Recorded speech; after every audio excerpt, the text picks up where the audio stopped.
everybody, and welcome to the end of Halloween Horror Month for Celluloid and Scotch. I am Dan, and as always, joined by Carlito.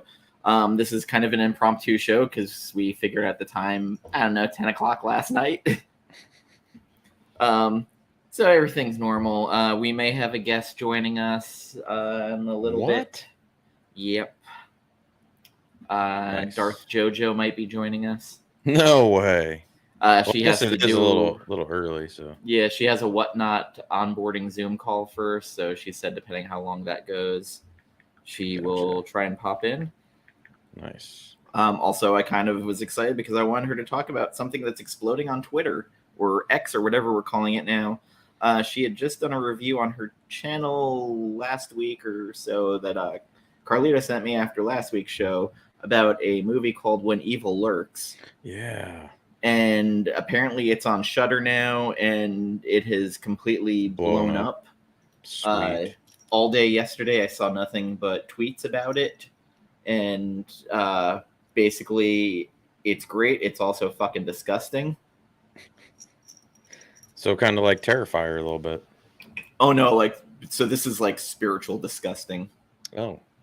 Like body horror and everything, not like it's a possession movie.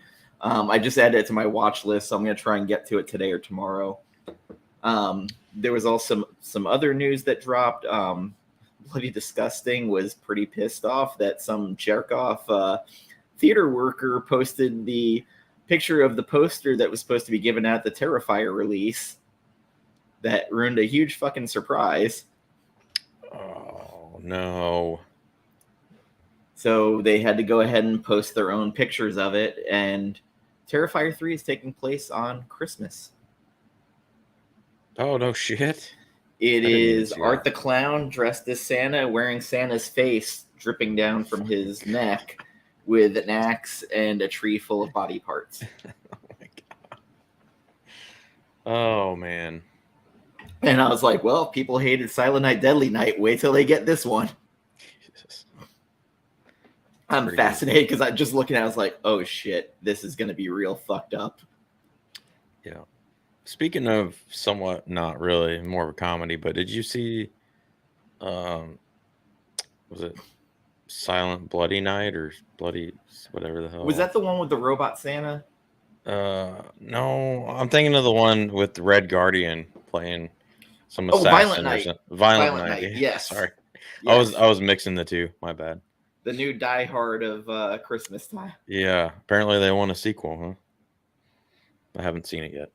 I think it did just enough money to probably warrant it. Like, it was one of the great counter programming things because everything else out was all kid shit, and then they're like, here's the dude from Stranger Things fucking shit up as Santa Claus. Not since Bill Goldberg as evil Santa Claus in Santa's Sleigh have we seen a more violent Santa. Bill Goldberg. Oh my God. That movie is fucking hysterical. Fran Drescher's in it, the nanny, and Chris Kattan. Like, it's fucking horrible. He's got Christmas ornament grenades. So I've never been a Chris Kattan fan, but He gets it. James Woods is in it pretty early, or I think it's James Woods. It's either James Wood or James Caan. I can't remember. One of the Jameses is there. It's Fran Drescher's husband. Oh. Old James Woods. Him and Milton Berle. And Tom Jones. Don't forget Tom Jones. Oh, yeah.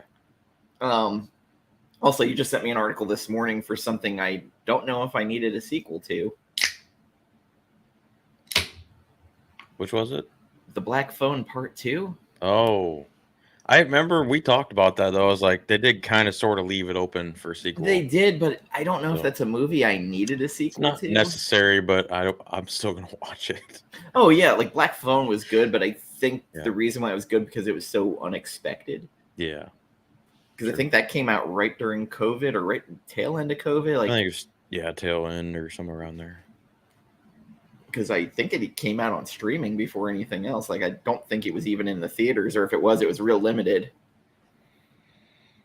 I think maybe it was out for like a week in the theaters or something. Yeah, because I know you watched it fairly late into it. Yeah, I was way behind on that one. But I did do something that I promised I was going to do. I rewatched It Follows. ooh, can't wait to hear about that. So I didn't have as much of a visceral reaction as I did the first time I watched it. I still think the pacing is not fantastic. The characters are not likable, but I think it has a fucking amazing opening scene. Yeah, I mean the characters with the girl leaving that message for her family, and when she's just about to die, and then you find her fucking body on the beach. Dude, wait. I thought the opening scene was in the neighborhood in the street. Well, it's where it's the flashback parts where you find out the girl who had it. Gotcha. And I would almost put that up with Scream. Almost. Scream I just 3? think it's Scream 1. I think it's a very Cotton good. Weary? I mean, come on, man. Come on. Listen, 100% Cotton's still the greatest talk show. It's great. I hate that movie, but I love that. At least the opening was pretty intense. I remember in theaters the opening was pretty awesome. So nobody expected that. Scream 3 is something that has bothered me forever. If these jerk-offs had this invention of that voice changer, put that shit on the market. How much money could they have made? Well, I mean, with AI now, holy shit, you could be able to do anything. So. But this is almost 20 years ago. Right. Which is fucking frightening to say that it was like 20 years ago. My cat's attacking my hand. Because, shoot, I forget what movie they were talking about the other day. Like, they were like, yeah, it's been 35 years since the last one. I was like, what? Oh, yeah. I think I saw it. I was on X or whatever, right? I think. Yeah, I can't remember what movie it was, but I was like, fuck, like, that's insane because, like, I remember it so vividly coming out, and it was just like, damn, like. Oh, by the way, this might have something to do with Halloween tonight, maybe. What is Yellowstone? It's they do a limited edition. This was last year's. I didn't get this year's because I heard it wasn't worth the money, but not that it wasn't good, but just the price is a little steep. But yeah, it's their limited edition. Select. It's pretty good. Pretty good stuff. Did you get the stories you were tagged in during the week from Project Comic Mayhem, who was NorCal Comic Geek on here on our last show? I mean, he watched Train to Busan. Yes. I did get that. I think there's some other stuff too. I can't remember. He tagged me in liking The Collector, and we had to talk about that. Oh yeah, I need to watch The Collector. He watched everything we recommended, and he liked both, but like he hates zombie movies and loved Train to Busan. Yeah, I talked to him about that too because I told him at the time I saw that I really was not into zombie movies anymore. I was like, I'm kind of done and over with them. But it was either or Perry or Schnepp that recommended. I think it was Schnepp and Perry because they were still doing that horror show on Collider at that time. Yeah. With was it just Collider Horror or something? Yeah, I can't remember who the squirrely. Yeah, I can't remember who the squirrely dude was who was on it with them. Who kept making fun of Pennywise when they first introduced him. God, I don't remember either. I just remember Clark. It was like the kind of skinny, pretty boy who was on there with him. He's like, I'm Pennywise. Oh, God. I just remember the redheaded chick, Clark. Yeah.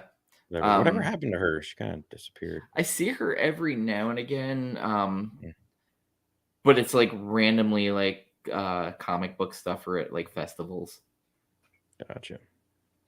But yeah, when I saw that, I was like, holy shit. I actually love this zombie movie. It's great. There's a Korean movie. I think it's Korean, but it's not horror, but fuck, man, this movie's brutal. It's called I Saw the Devil. It's more of like a drama suspense movie. And it's about this cop who his sister is raped by this criminal.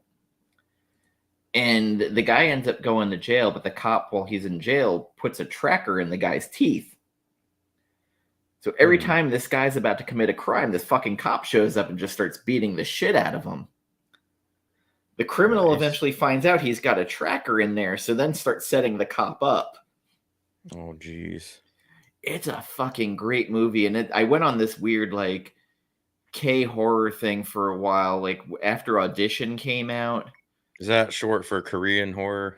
Yes, All right. which I I'm not up with all the lingo, so I gotta try but to I keep mean, up. do you remember when the whole Asian horror thing started like taking over the US for a while with The Ring, The Yeah. Grudge, and everything? And I just remember like you couldn't avoid it for a while, and now you don't hear about it. You don't see anybody talking about it anymore. Like Train Hmm. to Busan's probably the last one I heard about. Yeah, I don't know why have they kind of cooled off doing horror over there. I don't know. I Probably just not, think but people stopped talking about it just stop talking about it. because I mean, for a while, like there was a lot of online YouTube influencers that were Yeah. talking about it. Because the first time I heard about that movie, The Host, probably was on Collider. Because I think it was the guy from Film Threat when he did his like "Let's Talk About Asia" clips. He Oh, did Chris Gore. Chris Gore. Yeah, yeah, Yeah, yeah. He still, I think he still talks about that stuff. yeah, and I know he just did that G4 documentary. Granted, it's weird. I don't know if I've matured or what's going on, but back in the day on Collider, I did not like Chris Gore at all. And then now I've done a complete 180. I really love his channel, his stuff, and what he talks about and stuff. Maybe I he's think matured. I don't I know. think he was just shoved in everybody's face. Maybe that was it. It just felt like, yeah, Like some of the stuff was just forced. right. Kind of like John Roca. Oh God. And speaking of 180s, holy shit. I mean, I still respect that guy's movie opinions, but man, I have thought a couple of times about unfollowing him on Twitter. He goes on some unhinged rants. There's He's a a couple of little them. fiery. Jeff Snyder, who used to be with the Rap, is somebody I Oh yeah. follow, and his film critiques They are. still do him and Schneider still do their show, don't they? They might. I don't know. I The haven't hot really. the hot seat or the top I've been out something. of the Collider verse for a while. Well, yeah, I mean obviously it's independent now, but Yeah, because after Schnepp and everybody left, he died, and then well, Campia left, and it didn't last very long. I mean that nah. honestly it kind of unraveled after Schnepp passed, so but anyway. Yeah, it was weird because I saw I got a thing from Scream Factory about horror sale, blah blah blah, and I'm looking, I'm like, The Ring, don't want it. The I like Grudge, the Shout Ring. Factory. It was like the first one was good. I didn't need The Ring 2 Rings. Yeah, Ring 2, I don't know. I don't think I own that. I think I just had the first one. I'm not gonna lie though. I remember everybody raving about Ringu, which is the Asian version that inspired The Ring, and I watched that after I saw The Ring, and I didn't really find it that scary or horrifying. I mean, it was decent, but I felt The Ring was more scary. I don't know if that makes sense, but if Well, I'd seen it reversed, it might have been opposite. But there's that little bit of creep factor to it. Just it's of definitely course with creepy. 7 days and then just Yeah, clunk, but as and far as then scary ick factor, there really wasn't much of that, in my opinion. no, it was a lot of like build up, build up, build up, and then for me at least, when everything finally hit, I was just like, eh. Dude, I need to find that. I don't know if it was Japanese or if it was Korean. There was some YouTube video that went viral of a supposed ghost or whatever, like in the subway and following someone around at a restaurant and shit. And this was way before AI and all this. And I don't know if it was a movie or what. I think it was just it was supposed to be quote unquote real footage out in the real world. But it was, oh my God, it was creepy as shit.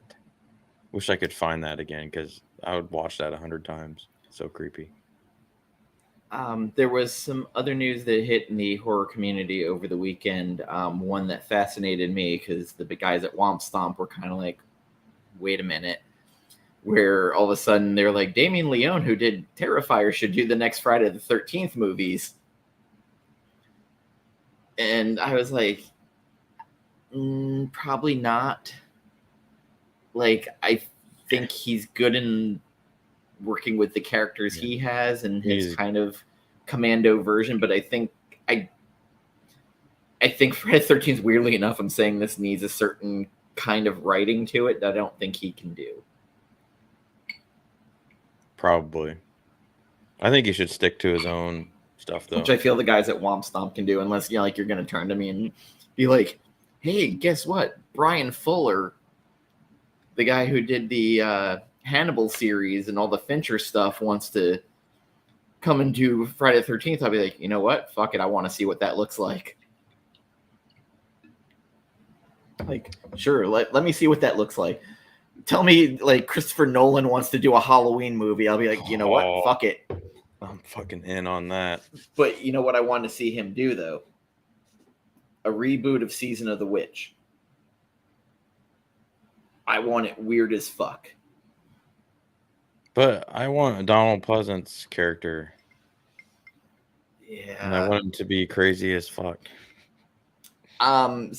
So weirdly, the guys who made The Collector actually wrote a script, and it almost got made, called Halloween Returns.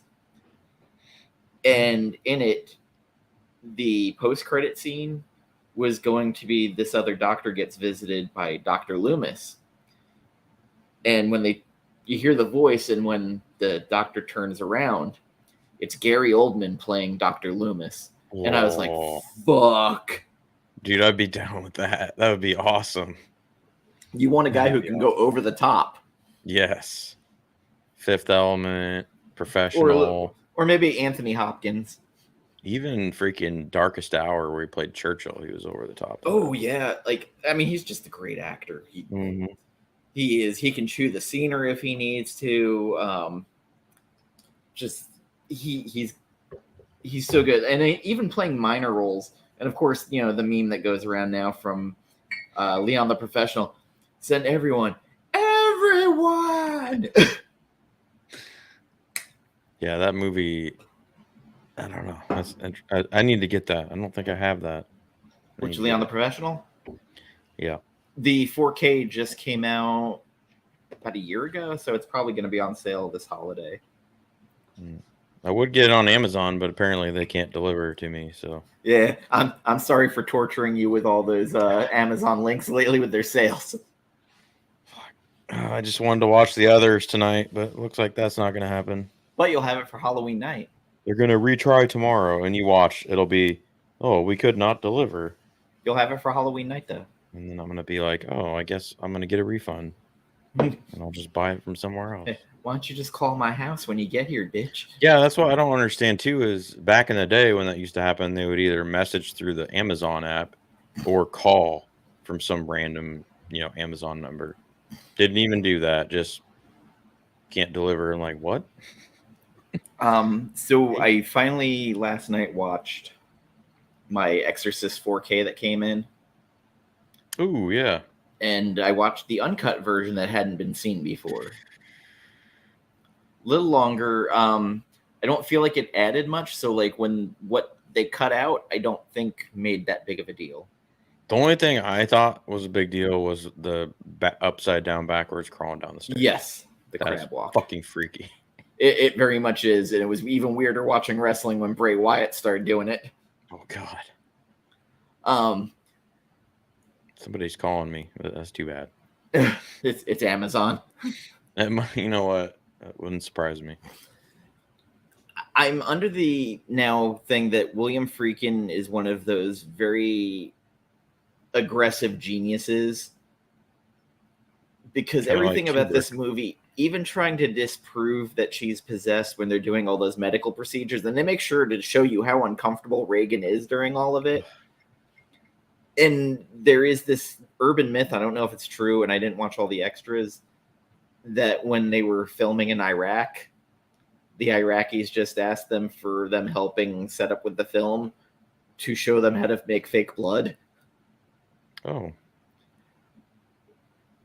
But the way the movie starts, the pacing of it does slow down for a little bit, but it's also to build the paranoia. Is like, is Reagan just crazy? Like, what's going on?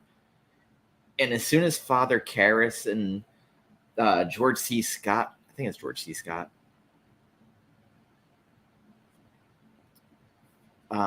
Shit. Maybe no, it's not George C. Scott. That's Patton. Fuck. The old George priest shows up. E. Scott. D. Scott. B. Scott. He's wearing old makeup, even though he was already kind of old. Oh, Max von Sydow. Jeez, I'm way wrong. Yeah, I didn't know who you're talking about there. Like, the minute the two of the priests are there and like everything goes to hell and they start having those dialogues with Bethuzu or whatever the demon's name is, Bezuzu. And, Reagan starts getting all fucked up and you hear about all the shit that happened to Linda Blair physically during it because they did all practical effects and throwing her around the fucking room. Ellen Burstyn got fucked up during it. Which, by the way, if you watch that with Max von Sydow and then you watch, good Lord, it's escaping me, Needful Things. Oh, yeah. The makeup in The Exorcist was pretty close to how old he looks in Needful Things. So, but the opposite of character is what he played. Needful Things has one of those lines I love during it where the guy walks in there, I just killed my wife. Is that wrong? He was like, hey, these things happen. These things happen. Yeah, like I love that movie. I don't know why. It's just so weird. It's good. It's campy, but there's something about it. And that was when King was on that like mini streak of his works because Misery was a fucking juggernaut in the theaters. Mm-hmm. And getting to see someone's legs get fucking hobbled. I remember reading the book and going, this doesn't affect me as much as the movie did. Which is weird to say, because usually the book is always pretty much better than Misery. Yeah. I think it's because you actually see the brutality. Oh, and James I mean, Caan. you can imagine it in the book, but we've all wanted to see Sonny get hit.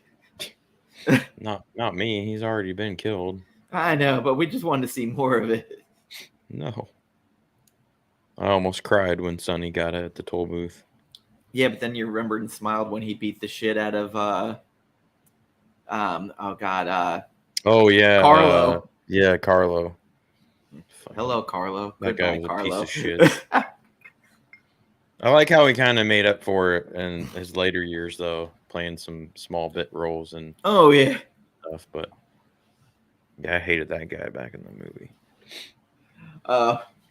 And I pulled out all my Evil Dead stuff the other day and started watching Ash vs. the Evil Dead. I watched the series that takes place after all the movies.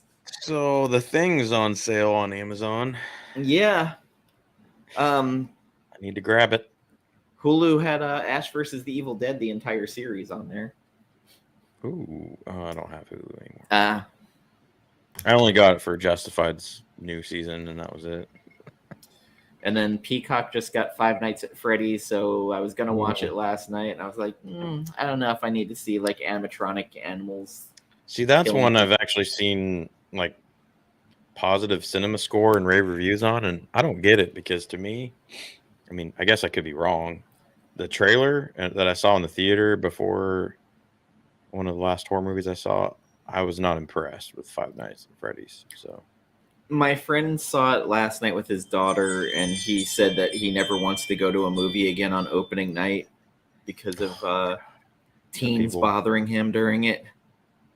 Yeah, I can see that. Five Nights at Freddy's, I think, is more for a younger generation than him. Like, yeah, that'll be one. So you said it's streaming already? It's on Peacock. They're doing that same week. Same week. Yeah, I do have Peacock right now. I might just peep that on Peacock. Because I know the guys that we watched the movie just called it average. Yeah, that's about what I would expect going in. Is it's gonna be run of the mill type stuff, but It's funny because I know we had talking about scores in horror movies, ooh yeah, and I started going through some of the scores, and I realized I have a definite type. you do. Yes, What type is that? Do a tell. a synth kind of dreamy, atmospheric, because It Follows has a great score. Oh, fantastic score. The Guest, great score that homages John Carpenter. Hmm. I would even say Terrifier uses some interesting background like sounds during some of it. Well, mainly Terrifier 2. And then like you start getting into the weird shit like Goblin and Suspiria, where it's just this weird like bouncy, dreamy hellscape. Yeah, I need to get me some Suspiria. I don't have that one. I'd also say I was thinking about it like Halloween, of course. I think John Carpenter scores for that. The Thing, he writes his own music, so like it works. Like even the Big Trouble in Little China, not a horror movie, the score just works. Oh Friday the yeah. 13th, score by Harry Manfredini, where he accidentally found the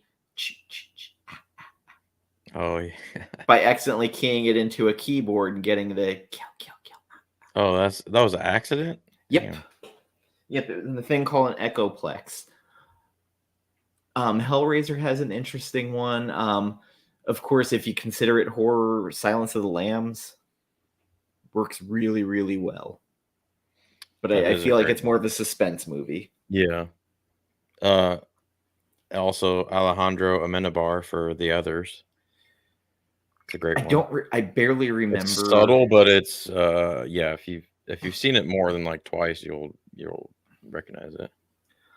Part of me wants to say the Scream score, but then I have to take it away because the Weinsteins just reused it for 4 other movies they put out. What? Yeah. Hey, you can't forget Saw. Come on. I don't remember the score to Saw. Oh, come on. The main theme, dude. Seriously? I don't Gotta remember it know at the all. main theme. And I think it was Charlie Clouser. I'm trying to pull. Yeah, Charlie Clouser. Oh man, I wish I could play it right now. I mean, I know like you posted one. I forget like Halloween had so many different co-composers because there was Alan Howarth and then Tony McKee on the one that you posted earlier on your story. I think I already used the John Carpenter one earlier, so I just threw the Haddonfield theme in there for the last post I did. There's and the remake of Dawn of the Dead by Zack Snyder, I remember having a fairly good soundtrack to it. Oh shit! I was going through my music center and I realized I don't even have any of my soundtracks in here yet. Why can't I find all the? I have like I think it was like 400 or 500 soundtracks alone. So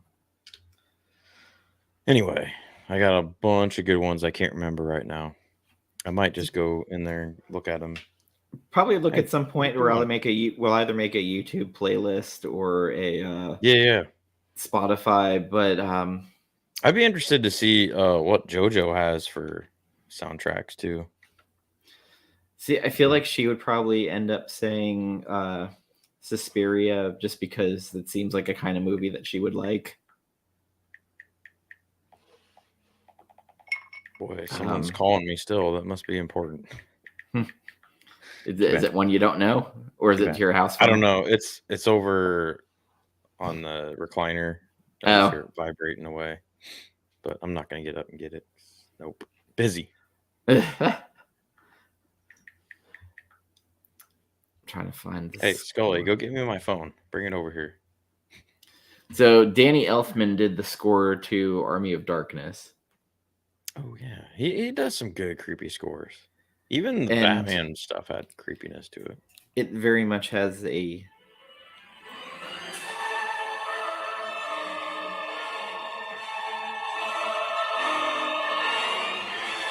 very much sounds like we hear in Beetlejuice.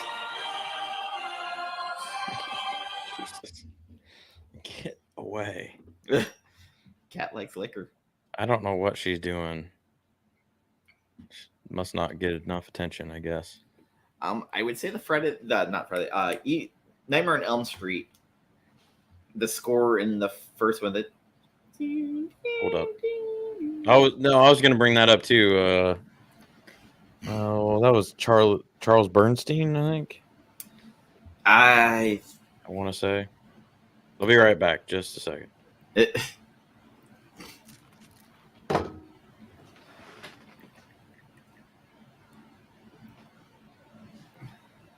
Now I'm looking this up because I need to know.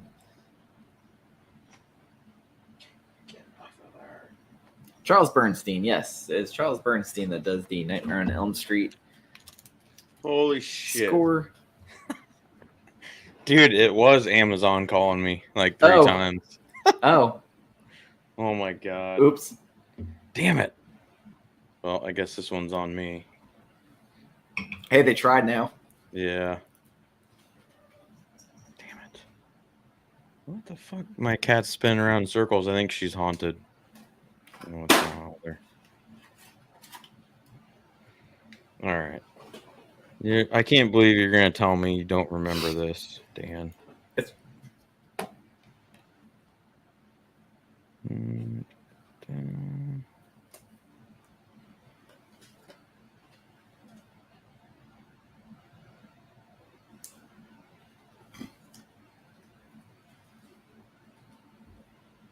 Why does it feel like I have more songs on my phone than albums on my phone? There it is.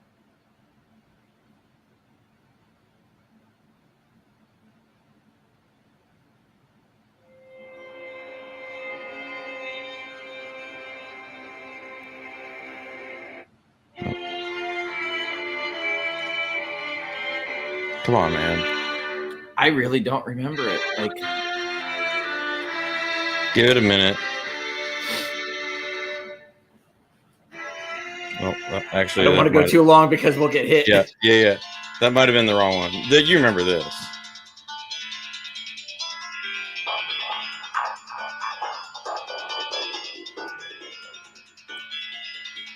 I'm not gonna lie. Like, I honestly have no recollection of any score from the Saw movies. Come on. I honestly don't. Oh man. I remember the first time I heard that, I was like, damn, that's awesome.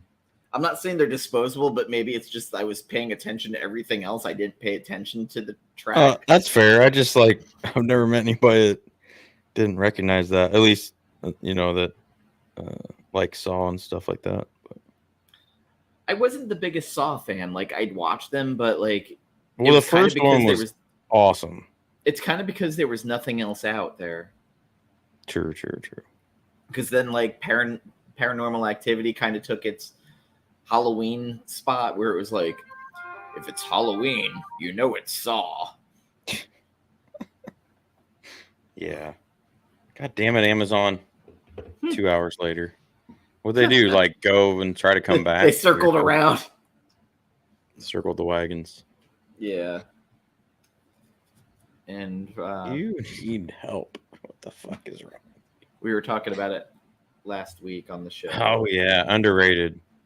It is on streaming currently. I forget where, but definitely one of the movies that made me a Cillian Murphy fan. I already kind of was because of 28 Days Later, which I still recommend if you haven't watched that. It is not a zombie movie. Not a zombie movie. No, it's not. It is a rage virus movie. It is on Paramount Plus if you have it right now. I mean, it kind of is a zombie movie, but along with Scary Movie, which I watched the other day. The first one is still makes me laugh. I'll admit the first one's probably not bad. After that, you lose me. But Well, okay. The second one, if you took away the Chris Elliott parts with "Come here, child, grab my strong hand," Jesus, not as good. Also, there is this gem of Tom Savini, The Burning. oh, I thought you were gonna show the remake, Night of the Living Dead. No, I still like it though.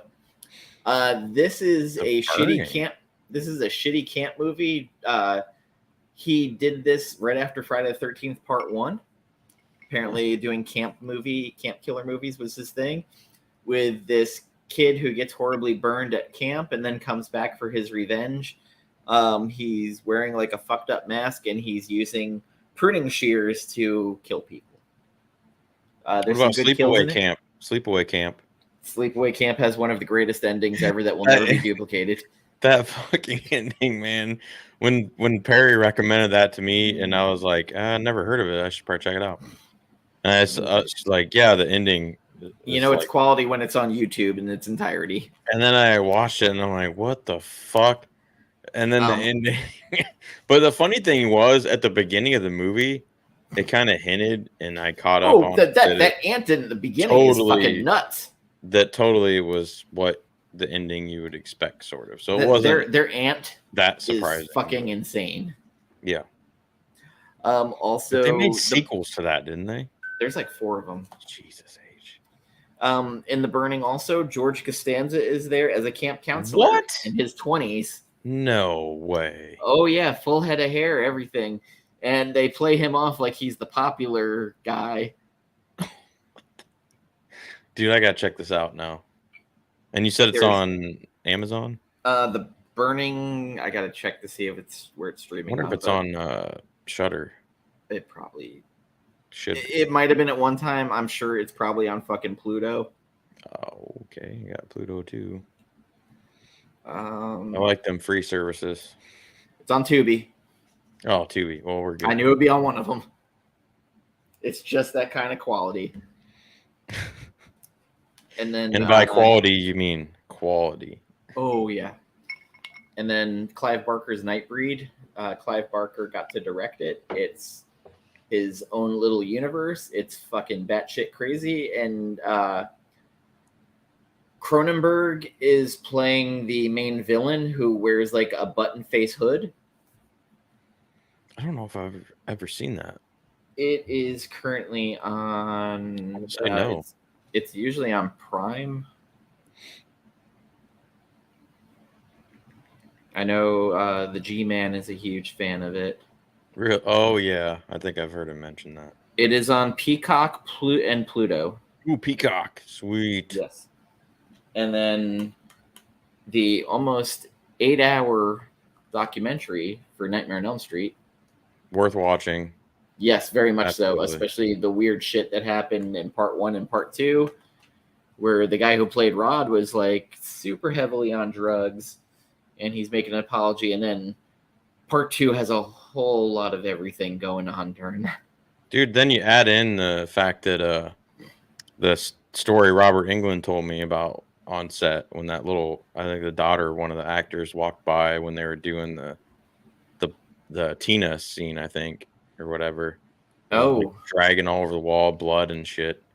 And she was traumatized and had to go to therapy for years after that because she didn't know the difference between reality and like make believe. You know, it's like, oof, man.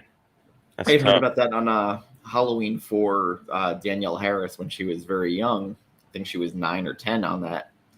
You know, the guy playing Michael Myers would come over and take his mask off and kind of sit with her for a bit, saying, "Hey, like, what we're gonna do next isn't real."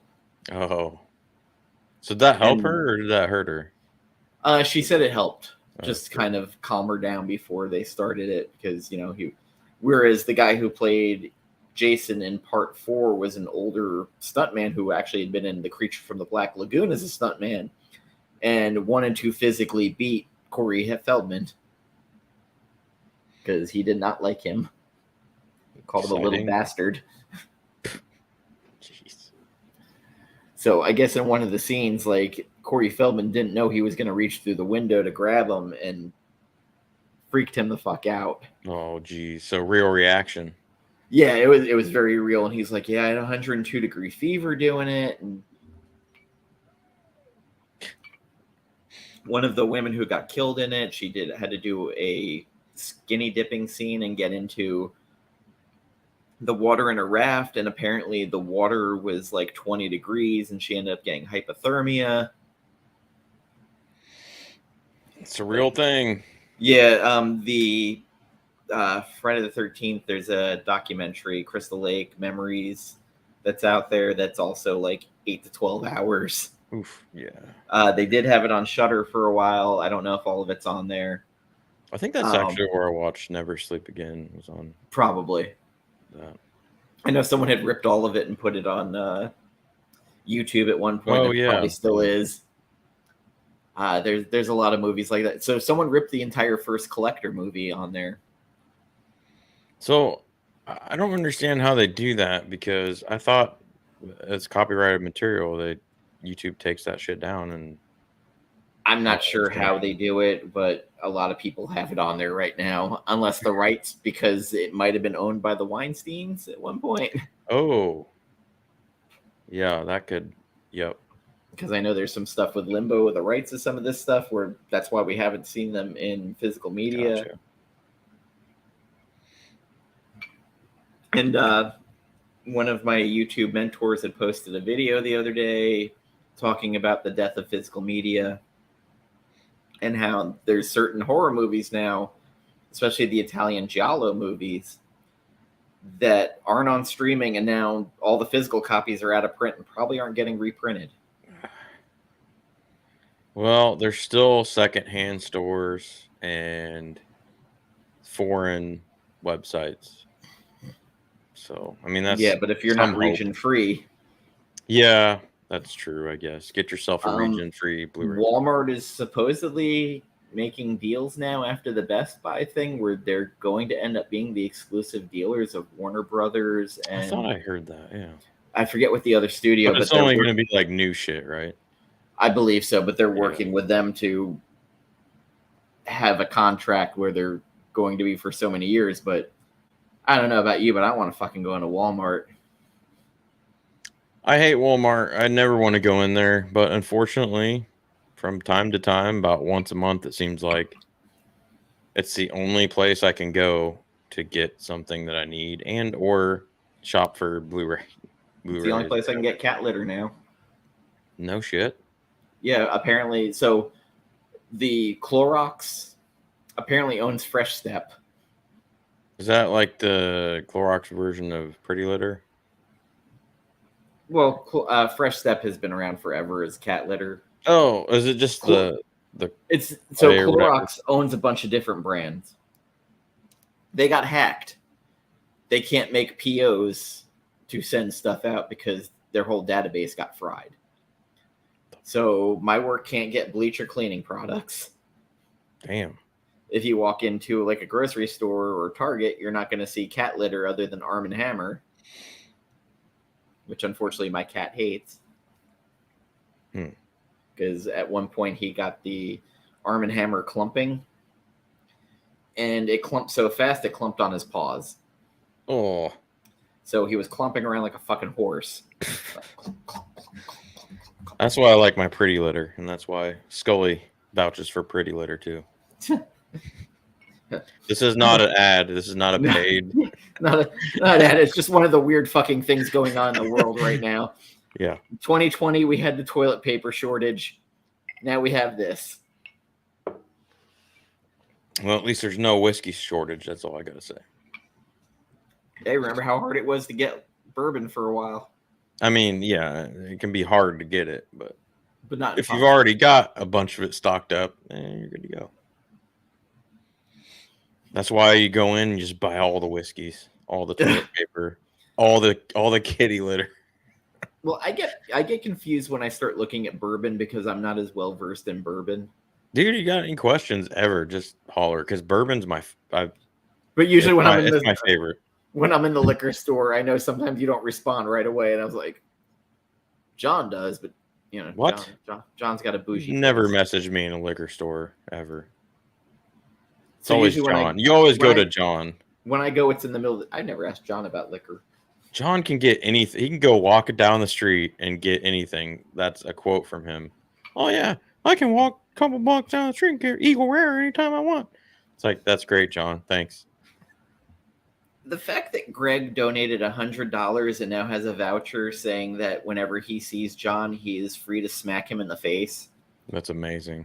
It is something. I can't wait to see that if they get it on film. That'd be great. But I said it can't be a sucker hit. True. He has to know let John know it's coming. Doesn't know when it's coming, but it's coming. Yep. So John can't just like walk up to him and be like, "What did the five fingers say to the face? Slap." And then I think that's even better that he has to know it's coming. That's way better. And then we ended that deal when Greg said that he had to end it before his wife found out about it. Oh, Mrs. Beard. Speaking of, we'll be doing the Guy Ritchie series 2 weeks from now. Oh, geez. I better catch up on my homework.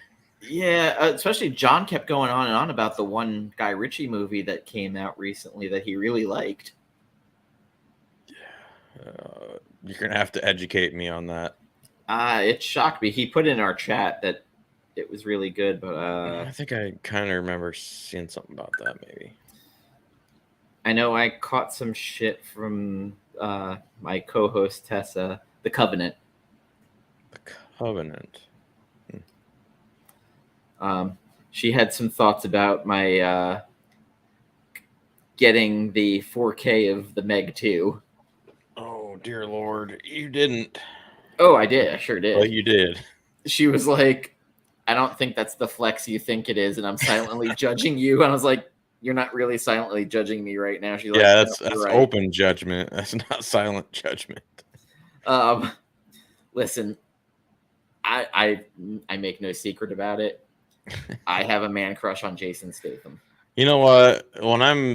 If I ever get hammered again one of these nights, maybe I will throw that on just to see if it's any good. See if I like it. Oh, no, it's turn yourself. I probably won't because I hate sharks. I do love Jason Statham, though. I will give you that. It's turn your brain off dumb. But I hate sharks. I think sharks are fucking stupid. You're more likely to die. So if you don't like sharks, from a falling fucking pineapple, that's all I'm gonna say. If you don't like sharks, let me recommend to you then a little movie called The Transporter. I own The Transporter. They're fucking fantastic. Crank 1 and 2. No, not a Crank guy. Oh, fucking love it. I know. I went and saw it in the theater because I was a huge Jason Statham, and then I was like, this ain't for me. A little movie called Hobbs and Shaw. Oof. Oh, man. I still haven't seen that. Or Fast X or 10 or whatever.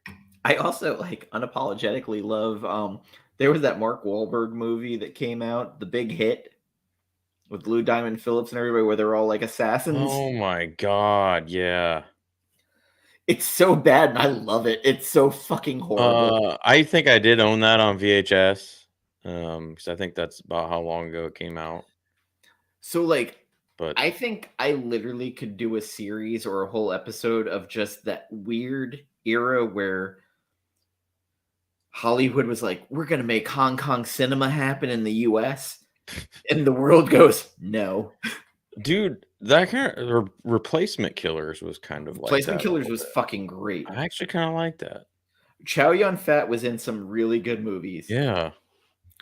Also, there is a movie by Tony Jaa called The Protector that came out. I love that one too. Bro, did you watch the after credit shit?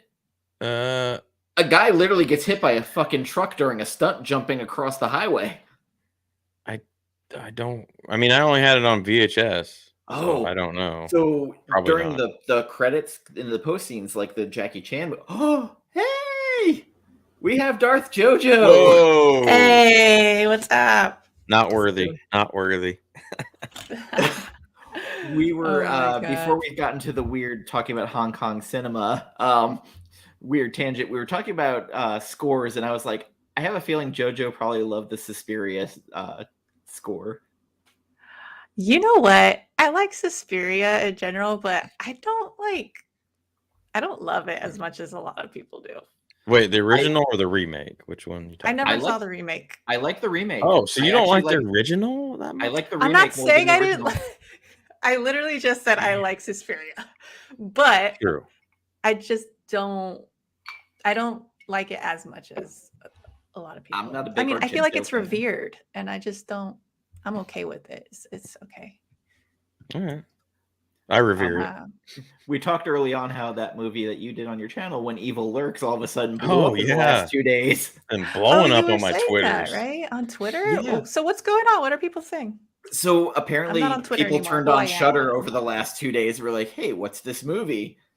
Like they just And- because it should be on. It's on Shudder. Streaming now, right? Yeah. Yeah, it's on okay. Shudder. So everybody was like, every year a movie comes out of nowhere, and this is the movie. Because nobody heard anything. It's just But I think it has a really here- high score too. it Like does. cinema score and stuff.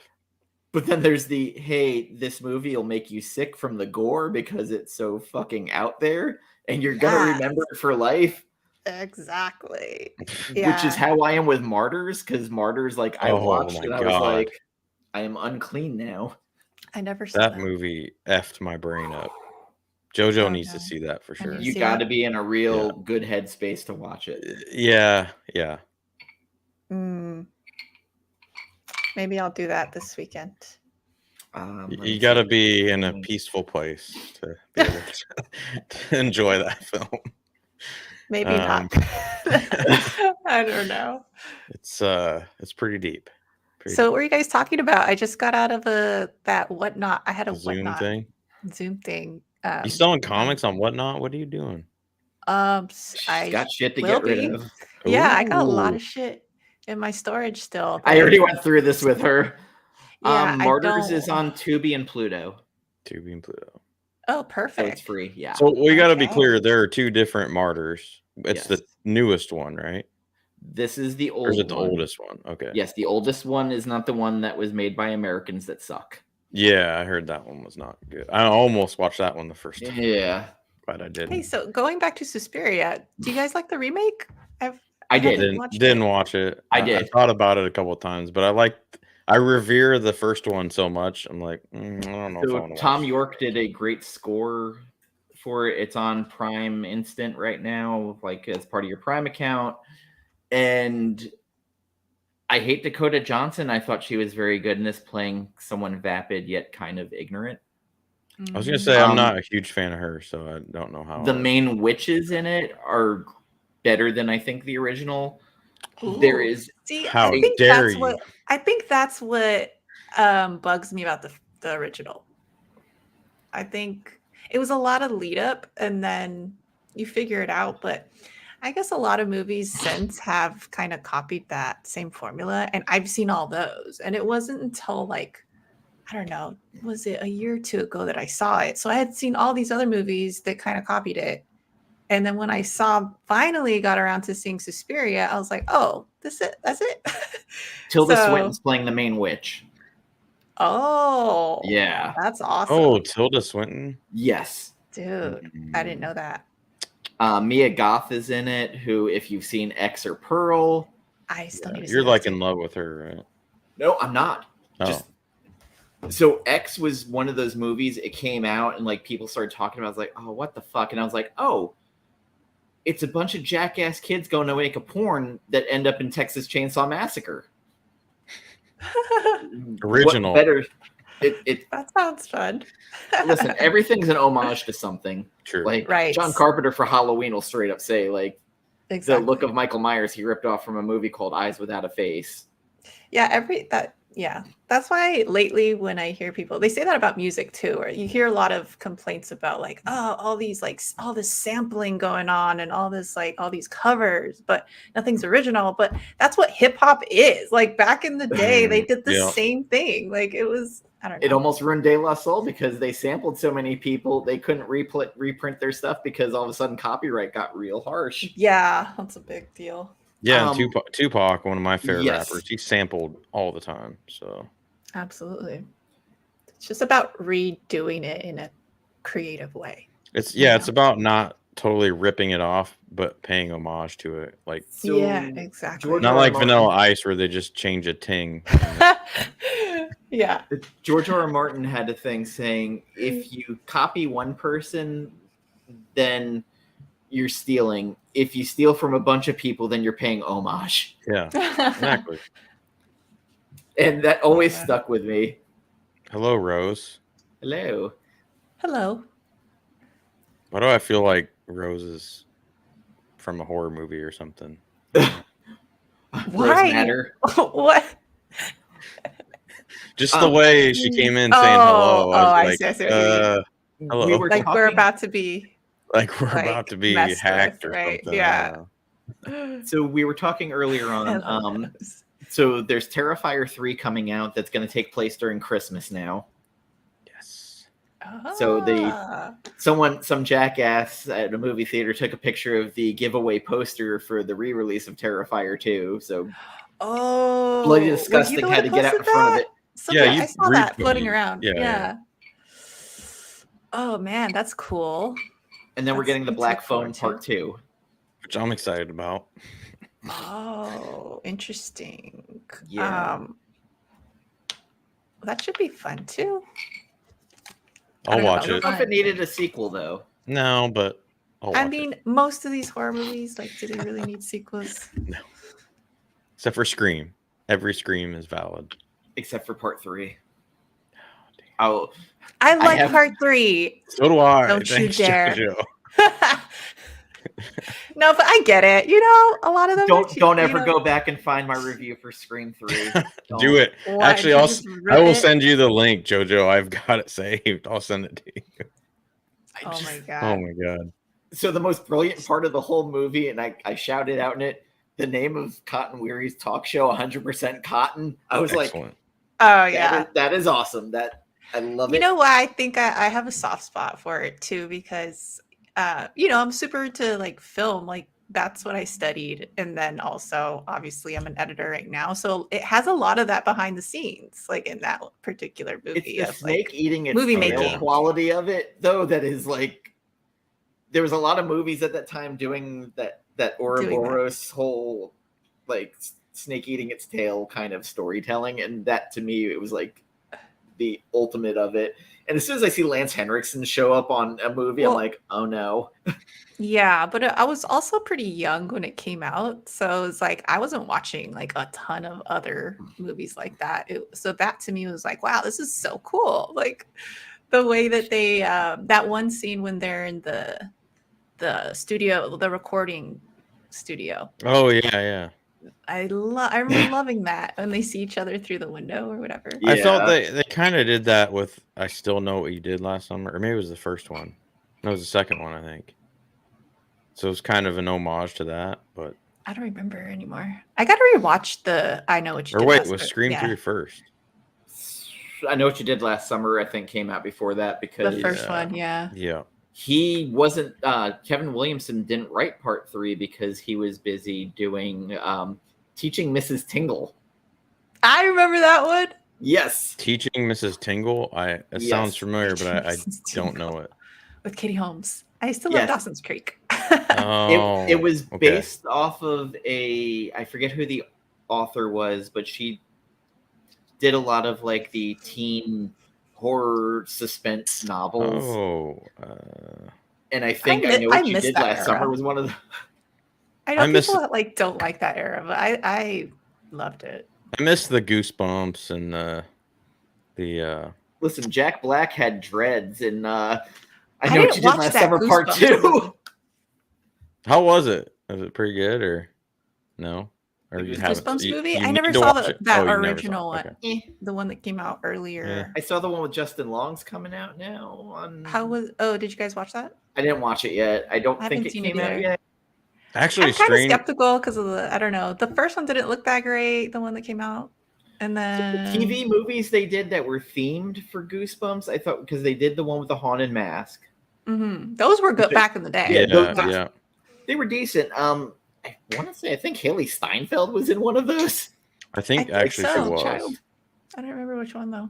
I actually like the books, Strange Tales to Tell in the Dark too. I don't know how the movie was, but Did I you heard guys it was watch kind of meh. the Fear Street trilogy? Yes. Oh, Yes. I love that. I did That too. was so good. And honestly, there were so many homages to all these other things in it. Heck yeah. But the first one I thought was so good because, I'm good for a creepy mask killer. Uh-huh. I'm a slasher fan, I think, more than I know. anything else. I'm a sucker for that too. That's why it sucked me in immediately. Yeah, and I like we that. need- Even the witchy one wasn't bad. Do they have physical releases? No. We desperately need that. Netflix, That's- I know, started doing some of them, but they haven't gotten to that yet. I think Based- Waxwork Records has the scores, on Score, vinyl. yes, they do. Nice. I wanted that, but I didn't pull the trigger. Which is being an old school industrial fan. Every time I see Waxworks, I'm like, or Wax Track, sorry. I see Wax Tracks involved. I'm like, oh, New Ministry. I was like, wait, they haven't put them out in years. Never mind. I'm old. I didn't realize that Fear Street was R.L. Stein. Yep. Yeah. Cool. And I that didn't was read pretty any of intense. those, but I was a Goosebumps girl for sure. Yeah, my former co-host Jen, Comics Break Your Heart, was like a huge like R.L. Stein nerd. Oh, Yeah, my really? brother liked R.L. Stein a lot. Yeah, it was cool back in the day. And then like Are You Afraid of the Dark was awesome too. Those are trippy. Those episodes were trippy. See, I didn't have that growing up. I had Tales from the Dark Side on like late at night, 11 o'clock at night. Freddy's Nightmares was on like super late at night. Amazing That's Stories. funny. I had Tales from the Crypt. So Tales from the Crypt also I've was watched on. Tales from the Crypt Hell yeah. replays or reruns. they're so good. Mhm. Demon Knight is one of the greatest movies ever made. You won't ever change my mind on that. I remember seeing that as a kid. Oh, it made me love Billy. Fuck, I can't remember that actor's Zane? name. Yes, Billy Zane. Billy Zane. Because he's so he creepy actually in was that at the movie. he was at that horror con I went to the other day. Nice. Oh my god. Yeah. I'd be like, can you do the cowboy demon, please? Like, let me Yeah, I record it. didn't meet him, but I walked like right past him, and it was just nuts because it's so surreal. Like when seeing them in person like that, it's like, wow, I've seen you on screen for freaking years, and then to see them in person, it's just weird. My friend Gambit he's set up over at Spooky Empire over in Orlando or Tampa today, and he's like, That's "Yeah, I was cool. at the bar That's at the bar at the hotel, and Robert Englund's over getting drunk near me." Nice. And I was like, tell him I love them in Behind the Mask. And he's like, I'm not going near him. I was like, God damn it. I have to shout out like the obscure one. I think I would have to like approach him. Like I would have if to. I were well, in that I have, position, even though it's like weird sometimes to approach them in public like that. That's one like missed opportunity that you'll remember for the rest of your life. I did that once with Dr. Smith from Lost in Space. I was at a con and he was at the hotel bar, like shit-faced near me. Oh, man. And I went over and I was like, hey, I loved you in Lost in Space. You were the best part of it. Can I get your autograph? And he, full Dr. Smith, dear boy, one thing you will learn in this business is you never, never give it away. Ever. And I was like, and I just sat there. Okay, like, then. You know what? This Fair is an enough. experience I can talk about forever. Exactly. Yeah. And I went to the other side of the bar and just looked at him. Like, I was Just expecting stared the at him robot- I was creepily. expecting the robot to come out and escort me out. It's funny. But then there's those other incidents where it's like you wish you didn't meet them, Oh, Uh-oh. yes. I feel like JoJo has some stories. Actually, it hasn't, because I don't really meet too many like movie celebrities ever. Just at these smaller horror cons, it's a lot easier too. That's why I have been. But like usually it's like comic creators that I like meeting. But I've had mostly good experiences. I've just had one kind of bad one. But I had like- one comic creator experience that is almost led to me getting into a fist fight with him. do you want to reveal or no? Oh, I know this one. They were former top cow artists that now work for Aspen and do a book about a robotic mechanica cyborg woman. Oh, wow. And he was being a real dick to me, and like it ended up like Michael Turner had to break it Interesting. up. That's crazy. He said some shit. I was a real hothead in my younger days, and maybe I overreacted, maybe I don't. I Mhm. only R.I.P. Michael Turner. Mm-hmm. So Yeah. that was an Me too. experience that I was like, I never want that to ever happen again. Yeah, I've had mostly good experiences. The bad one, and I'll just say he was the old Star Wars artist. Oh, You guys, I won't say his yeah, name, but I'm not would familiar. like kind of opens doors, and is a man. Enlighten me, Dan. I don't know who this is. Should I just say it? Dave Dorman. He's not going to listen to this. Dave Dorman. Howard Shaken. Oh, Oh, old Star Wars. wow. Old Star Wars. Yeah. Yeah, he was really rude to me. So my co-host Tessa had an issue with very old guard. Oh my God, Jesus, the old Shield, Starenko. Oh no! Yeah. See, that's what I'm saying. Like, damn, you don't want to hear those stories. But let's let JoJo finish what she was saying. Oh well, no. I mean, it was a bad experience. Yeah. So it was a lot of little things too. It was like he was taking forever, which I don't tend to get too mad about because especially if they don't have a huge line, like it's like, all right, like it's nice that they have that one-on-one with their people, and that's cool. But in this situation, it was getting to be a little like, I think I had been there for 15-20 minutes already. I was next too, and like he was just continued, and he kept looking at me too, like he knew I was there. And even, I don't know if it was his wife or whoever, the handler lady, she kept kind of like nudging him like, hey, you have somebody else, like. And then out of nowhere came like a lady that I guess was one of his old friends, and they started shooting the shit. So it was like, oh great, I don't know how long I'm gonna be here waiting. And I had my Star Wars one with me, and then my Treasury Edition Star Wars too. So I was like really looking forward. I brought it with me and everything. Finally he's done with all that, and I go up there and he's like, oh, are you because my ex was with me too, and he was just next to me, and he's like, are you the Star Wars fan, or is he the Star Wars fan? And I was like, and he said it with that attitude too, and I was like, wow, that was abrasive for no reason. Like right when I first meet, usually it's like, oh hi, blah blah blah, and I was like, I am. And then he was like, well, you have very poor taste. Ooh. I was like, I was laughing just as I am right now, because I'm like, how do you even take that? Like, I think a lot of it though that day was like just self-deprecation, that he was kind of was he being flippant or something? Yeah, where it was coming off rude though. That's the thing. I think I think him criticizing himself because he just doesn't like his old work, but it was coming off as, you're an idiot for bringing this, and you shouldn't like my old work.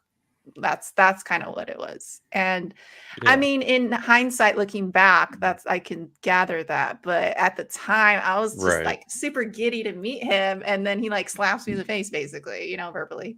And so I'm like, wow, okay. And then, so it gets worse. So then he signed it. Also, his Sharpie was like dead. So it wasn't really a great signature. It was like faded. And I'm like, whatever, man. And then I left, right? But I was also at the time vlogging. So like the whole con, I was kind of just I had this little selfie stick kind of just to help me stabilize because I didn't have a stabilizer back then. And so I had left that on the table and I was like, well, I don't know, 10 feet away. And I was like, oh shoot. And I turned back and sure enough, he already had the selfie stick in his hand saying like, oh, you forgot this, right? And I was like, oh, cool. So I went over and I went to go grab it. I was like, oh, thank you. And he's like, I should have known you're a narcissist. Whoa. Wow. Yeah. Yeah. And all this, guys, I'm like paraphrasing. I don't remember if it was like a word for word anymore, but that's essentially like what happened. And it's like, Jeez. and I know he said the word narcissist, and that's fact. Wow. I was like, wow. I was So like, bye. weirdest interaction I had at a horror convention was Joe Pilato from Day of the Dead came down to the table hungover wearing nothing but a bathrobe with his balls hanging out, No. signing for people, and he had the chair just pulled back Man. enough so that you were seeing the dangling berries. Isn't that public indecency? Yes. I mean, Absolutely. Like he was drunk. Like drunk. And my friend goes, hey, are you just wearing a robe? And he goes, you want to see? I'm like, Oh my no, God. no. It was like, all right, you have a great day. Bye. decorum. No, I always say for Jesus. every George Perez you meet, there's the anti. Man. Yeah. Yeah. really- good old I don't- George I'm not- Perez. He was so sweet. Oh. He R.I.P. George. he gave away my friend's wife at his wedding. Oh, no way. Yeah, my co-host Gambit at his wedding, his wife was a cosplayer for a lot of George's stuff, so they got married at Dragon Con, and George gave away the wife. Oh, wow. That's So awesome. my friend and his wife got to go see him when he was in hospice a week before he passed, Oh. which he was very heartbroken about. Absolutely. Yeah, they're this there's some of those creators where like they earn all in them more. I've had some creators on my show who are like the greatest. Rodney Barnes, who does Philadelphia, Oh, cool. had him on 4 times, and he's one of the biggest horror nerds. Awesome. He actually was on Shudder's top 100 horror movie moments, and I was so proud to see him as being part of the ones announcing the 1990 Day of the Dead, or not Day of the Dead, Night of the Living Dead, and he was in for Phantasm. Yes. Oh, that's awesome. Halloween classic everyone needs to watch the month of October. I haven't like yet. part I 2. should. I like You part haven't 2 seen more than that part yet? 1. No, I've Oh my seen it. I just haven't seen it Okay. this month. You say, I just God, should. you'd probably like it for sure. Yeah. It's one of those old No, yeah, school. I have the set. I do too. Without the Yeah. ball, I have just the. I don't 1 and have the 2 ball. set. Yeah, no, I don't. I don't have the ball either. I don't know where I would put that thing, though. To be fair, It I would just be probably hanging mount from a it in string my behind case me. if I had it. it's like you yeah. find a place for that, right? I mean, it's just like this gigantic print that I got when I got the Friday the 13th box set. I was like, fuck it, it's just going in the background. you have to. Yeah. Did you watch Never Hike Alone yet? No, I should. I mean, Oh, you you did haven't? a Friday the 13th watch through. Like, I know. That's I right. Yeah. know. Yeah. Which I I'm haven't busy. seen anything other than the first one of that, so I should probably get on I that. have Of to the ask. Friday movies. Yeah. Okay, so back in the day, I was a It's a fun hardcore binge. Freddy only fan, and I hated. Oh, I was one of why those people. Freddy only? I was one of those people The like humor. no, I hate Freddy, or I hate Friday the 13th. I like Freddy, So I've been watching those the past few days. I refused. for the Freddy's longest Dead time. so bad. It's so but bad. it's so And good though. Freddy's I hate- dead. I hate New Nightmare also. I just find that I What? love New Nightmare. So I do love I. New Nightmare. The pacing's True so Freddy bad. fans love New Nightmare. Absolutely. Screw your pacing, Dan. I don't know, like something that had just rubbed me the wrong way. And Yeah. Part 5 of Friday the 13th is another one where I'm like, I don't know where this fits in the canon. Like, none of this makes sense in it. They say they burned his body and he's ash, and then the next one he's buried. Like, Part 5, is that the one with the baby, right? oh no, New- no. or- No, Dream sorry. Ba- Part 5 of Friday the 13th. I was like, for some reason, I could Friday. accept that more than New Oh Nightmare. God, that's the worst one. I know it's the worst one. Ah, But kills me. so Freddy Part 5 was okay. Freddy versus Dream- Jason. Excellent. That was fun. Absolutely. It's great. Yeah. Except for like the weird dude who's basically playing Jay Muse. Oh get it, yeah, but I don't get it. It always kind of annoyed me a little bit, but yeah, it's fine. And as someone who's a Halloween Resurrection apologist, like I have no room to speak about shit. True. Oh. You and your Kung Fu Busta on Michael Myers. Listen, I he's don't the only, hate Resurrection. I don't. he's the only I one that liked came it to either. play. I actually kind of liked it, but I'll watch I don't that. love it as I don't much as mind this it. guy. Every year I watch it. It is my trick or treat. Actually, it's my trick or treat, motherfucker. All right. I got the shirt. I mean, it's fine. You do you, boo. You're like some chicken fried. Hey, Mikey, happy fucking Halloween. Oh, Dan. He's just so into Shaw Brothers kung fu movies. He's just, ooh, that's Pop Chun Li. Look at him, whooping some ass with a cigarette in his mouth. Like, What do you guys have on the watch list for this weekend or leading up till Halloween? When Evil Lurks. I'm gonna watch that probably tonight or tomorrow. I just introduced Carlito to The Burning. You see a young George Costanza. Yeah, those two are on my watch list for sure. Nice. I'm probably gonna rewatch Red Eye because Red I Eye, have the disc pulled out. It's one of my favorite It's classic. movies by That's Wes cool. before he died. Underrated. Serpent the I Rainbow is remember another one I renting that. love. Which one? Oh, I think, Serpent in the Rainbow. I don't think I've seen that one. It's about Haitian voodoo where people think they're Ooh. zombies, and Bill Pullman's in it. Ooh, I'm okay. gonna have to check Thank that out. God. I was thinking of Beyond the Rainbow or something. That one. No. pissed me off. I'll probably watch The Crow just because that's a good Halloween movie. The others, if I can get Amazon to deliver it. The others, freaking love it. Did Did you order the 4K? Yeah, and they said they couldn't deliver it earlier today. And then they were calling apparently when me and Dan started the stream, and my phone was over on the other side of the room. That's so annoying. I hate that. I was like, oh shit, maybe that's Amazon. And then I went and got it, and I'm like, oh yeah, It was. it was Amazon. But it's like 3 hours later, so I don't know. So they put all of Ash versus Evil Dead on Hulu, so I don't actually have to get up and put my discs in. So I'll probably be. I got through season 1 the other day, so I'll probably watch 2 and 3 just for fun. But I'll end up watching all the Evil Deads. What did you think of the Scream series? Either of you? I never saw the Scream series. You never saw it? MTV. Season 1 was good. Season 2 I didn't love, and then they did the Halloween special, which was fucking hot garbage. Oh, okay. I do remember. I think Perry was like in I've got a season lot of 1, strong but thoughts. After that, I never really heard too much. So, Jojo, what are your staples for Halloween in your viewing? I know Yes. we had this is the weird. We had a Friday the 13th this month, so like you had to watch. Always classic.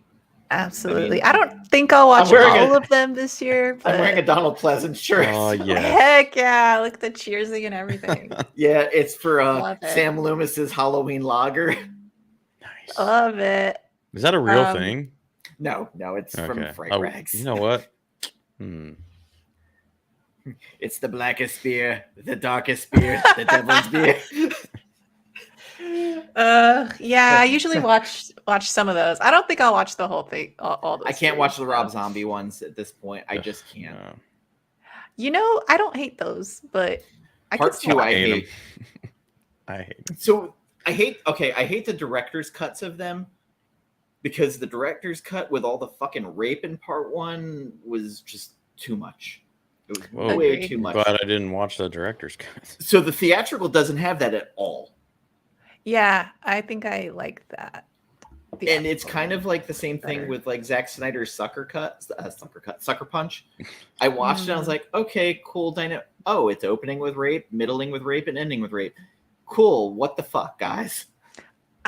Those are so rape movies are so hard for me to watch. Like, obviously, I do well- like I Spit on Your Grave. That one was pretty cool, but So also that's a product of its time. It wasn't as much of a trope back then because good God, like there's that movie Mother's Day. I didn't see that. Oh, Mother's Day is a weird horror movie from the 80s with these two brothers and their mother, and like they kidnap these girls, and it's a rape revenge movie. Carlitos. I don't like where this is going. Two I brothers know and their his mother, eyes. like- He just seems like And like one of them's real dummy. They're like, punk sucks, disco stupid. And like literally it's one of them is dressed like he escaped from the Young Ones TV So the show. writing is superb, is what you're saying. Better than Redneck Zombies, which is a thing with tainted moonshine.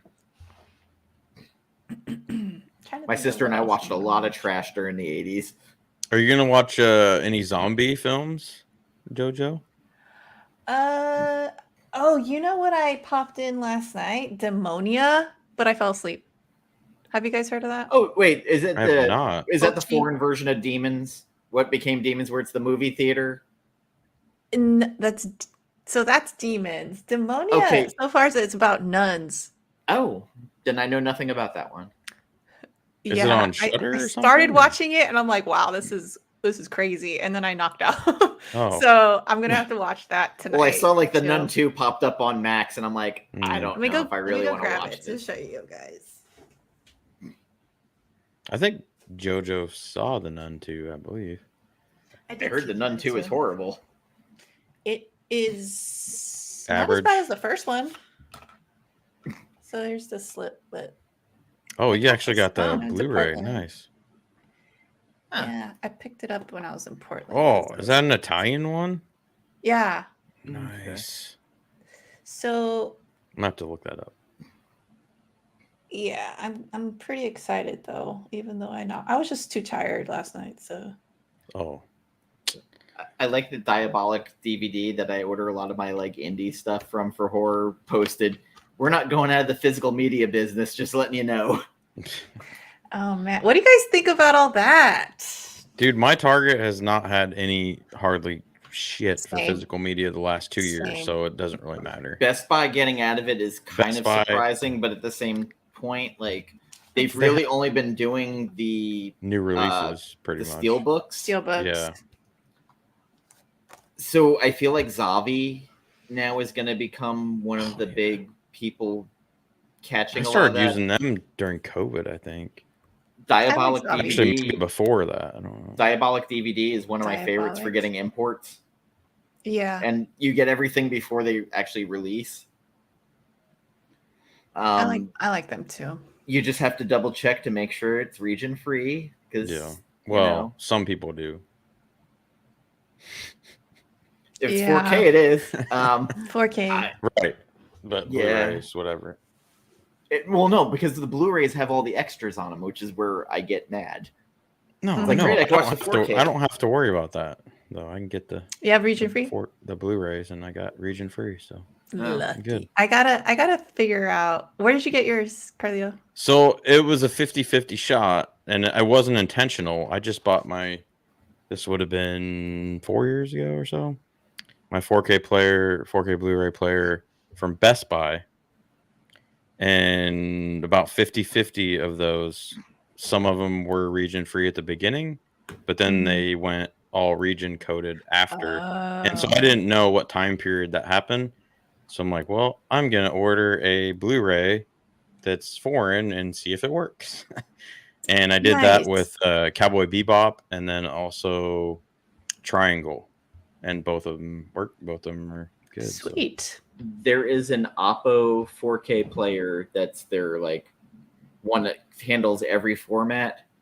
It's $500, but it's like the pinnacle of 4K Blu-ray players, and it's region free all across. And it handles HDR10 plus and Dolby Vision and all that shit. And I'm probably at some point going to pull the trigger on it because I've got a Sony one right now, but I feel with the way things are going, I'm going to have to get a region-free Blu-ray player. Yeah. That's what got me thinking too, because I'm like, so Walmart dang. every year has had one on their Black Friday sale. Sweet. Really? It's a Sony region-free, but it's just a Okay. Blu-ray player. Okay. Which is the thing that stopped me because I was That's like, man, annoying. I don't need one more HDMI source. I really don't. I know. I also have a VCR on my stack of, so it's like.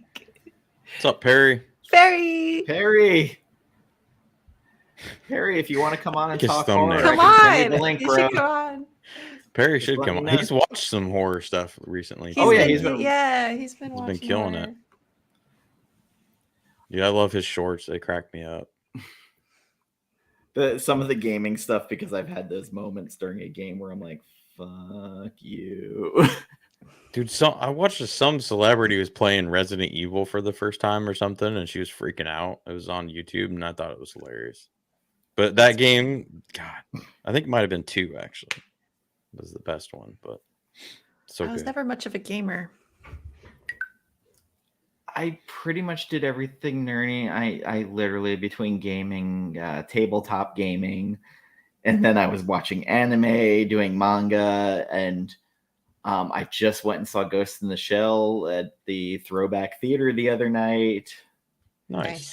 I also went and saw The Shining, and I fucking forgot how long that movie is when I went. I was like, well, I got to open in the morning, 12:30 at night. Awesome.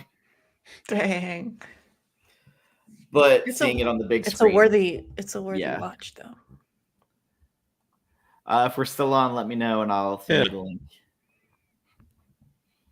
So, what else horror do you got for us this month, JoJo? Anything? Any news? Are you going to see anything? So I was looking into where they'll be showing. I guess this is technically for next month, but where they're going to be showing Terrifier 2. But November it's all 1st. the way. It's in San Jose, which is like it's not that far technically, but the showing's at 7:20 on a Wednesday. So I'm like, that's a lot of traffic to go through. All of them are early showings. It sucks. Because the closest one to me is 45 minutes away, and I was like, yeah, it's pretty much that. And then it's during traffic hours. So I'm like, I don't think I'm gonna do it. I would love to, but it's too far. I already saw what the poster looks like. I don't know what the trailer is gonna look like. Yeah. I would love to, but I bet the closest showing to me is like 6 hours away in Chicago. So don't think that's gonna happen. Hop, skip, and a jump away. Yeah, no. So I was gonna do like a ranking for Friday movies, but I think I'm gonna wait and do that next year since it's the 40th. Oh wait. Next year. Yeah. You gotta be kidding me. I think. No way. Right? Is that right? I think he's looking online to see what the closest showing is. Yeah. Oh. 1.9 miles away at my theater here where I live. Go. That's crazy. I did not expect that. Heck yeah. All right. You should go. Yeah, probably 40, will. I kind of already know what my rankings. The heroine on the big screen. I'll be excited to go. I kind of know what my rankings would be for the most part for Friday movies. But are you going to include Freddy versus Jason? Yeah. Okay. That's number one for me. And the remake. I think I'm higher on the remake than most are. Because if I had to do my top 3, I think 4, 6, and 2 probably are my top 3. You put 4 ahead of 6? Isn't 6 supposedly the best one? 4 is it's my favorite Jason. And then part 3, the one in 3D, which I saw as a child, my aunt took me where she probably shouldn't have when I was way Oh, I was too young talking to be. Freddy. Oh, Freddy movies. Oh, I thought you were talking about Friday. No, Freddy. I I was thought you going to said do a Friday Freddy too. I ranking. was like, man, I don't know Friday movies. Oh. Did I say? Oh, okay. Gotcha. It sounded. I think it's just It sounded, 'cause- yeah, it sounded like Friday. 1, Friday, 3. Friday, Freddy. 1, 3. Ooh. It gets tough. So I don't know where to put part 2. I love part 2 as It well. could be my third. It could be my fourth. Are you guys including the remake? Yeah. The remakes, it's pretty far down there. That's dead last for me. No, that would be Freddy's Dead. Oh, Freddy's dead. no, yeah, still dead last. I was As soon gonna as I say saw Roseanne Barr Freddy, show up, Freddy I was 2 like, man. Revenge or whatever. But Checked out. Yeah, it's a weird one. That's a weird one. So part 2, especially after seeing the documentary Scream Queen about Mark Patton that was on Shudder about I his didn't see it. experience. I don't have Shutter. I should get Shutter, huh? dude, you $6, it's worth it. JoJo doesn't have Shutter. Holy shit! No, I don't. I watch a lot of Joe Bob. Oh yeah, dude, Joe I Bob did Briggs. too. When I first got it, I was like, man, I watch way too much Joe Bob Bob's- Briggs. What was that show on TNT? The Last Drive-In. Yes, so good. All right, Dan, hurry up. Come on. What? Rankings. I- I'm waiting for you. 1, 3, 4, 2, 5. New Nightmare. Oh man, we're opposites. The remake and then Freddy's Dead. Oh, well, Jason versus Freddy would probably be like my 5th. It's Freddy versus Jason, but I'll give you that. Carlito. All right, If you want to go JoJo, alphabetical, dick. or I can go. I don't care. It's fine. Yeah, you go. God, it's been a while since I've seen anything other than the first and the Freddy's Dead and the New Nightmare, but Freddy's Dead's the one you call out. 1, 2. I actually have a soft spot for Freddy's Dead, so shove it. 3, 4, Oh, you like Freddy's Dead? I do. I like Breckenmeyer. I like the Burnett chick.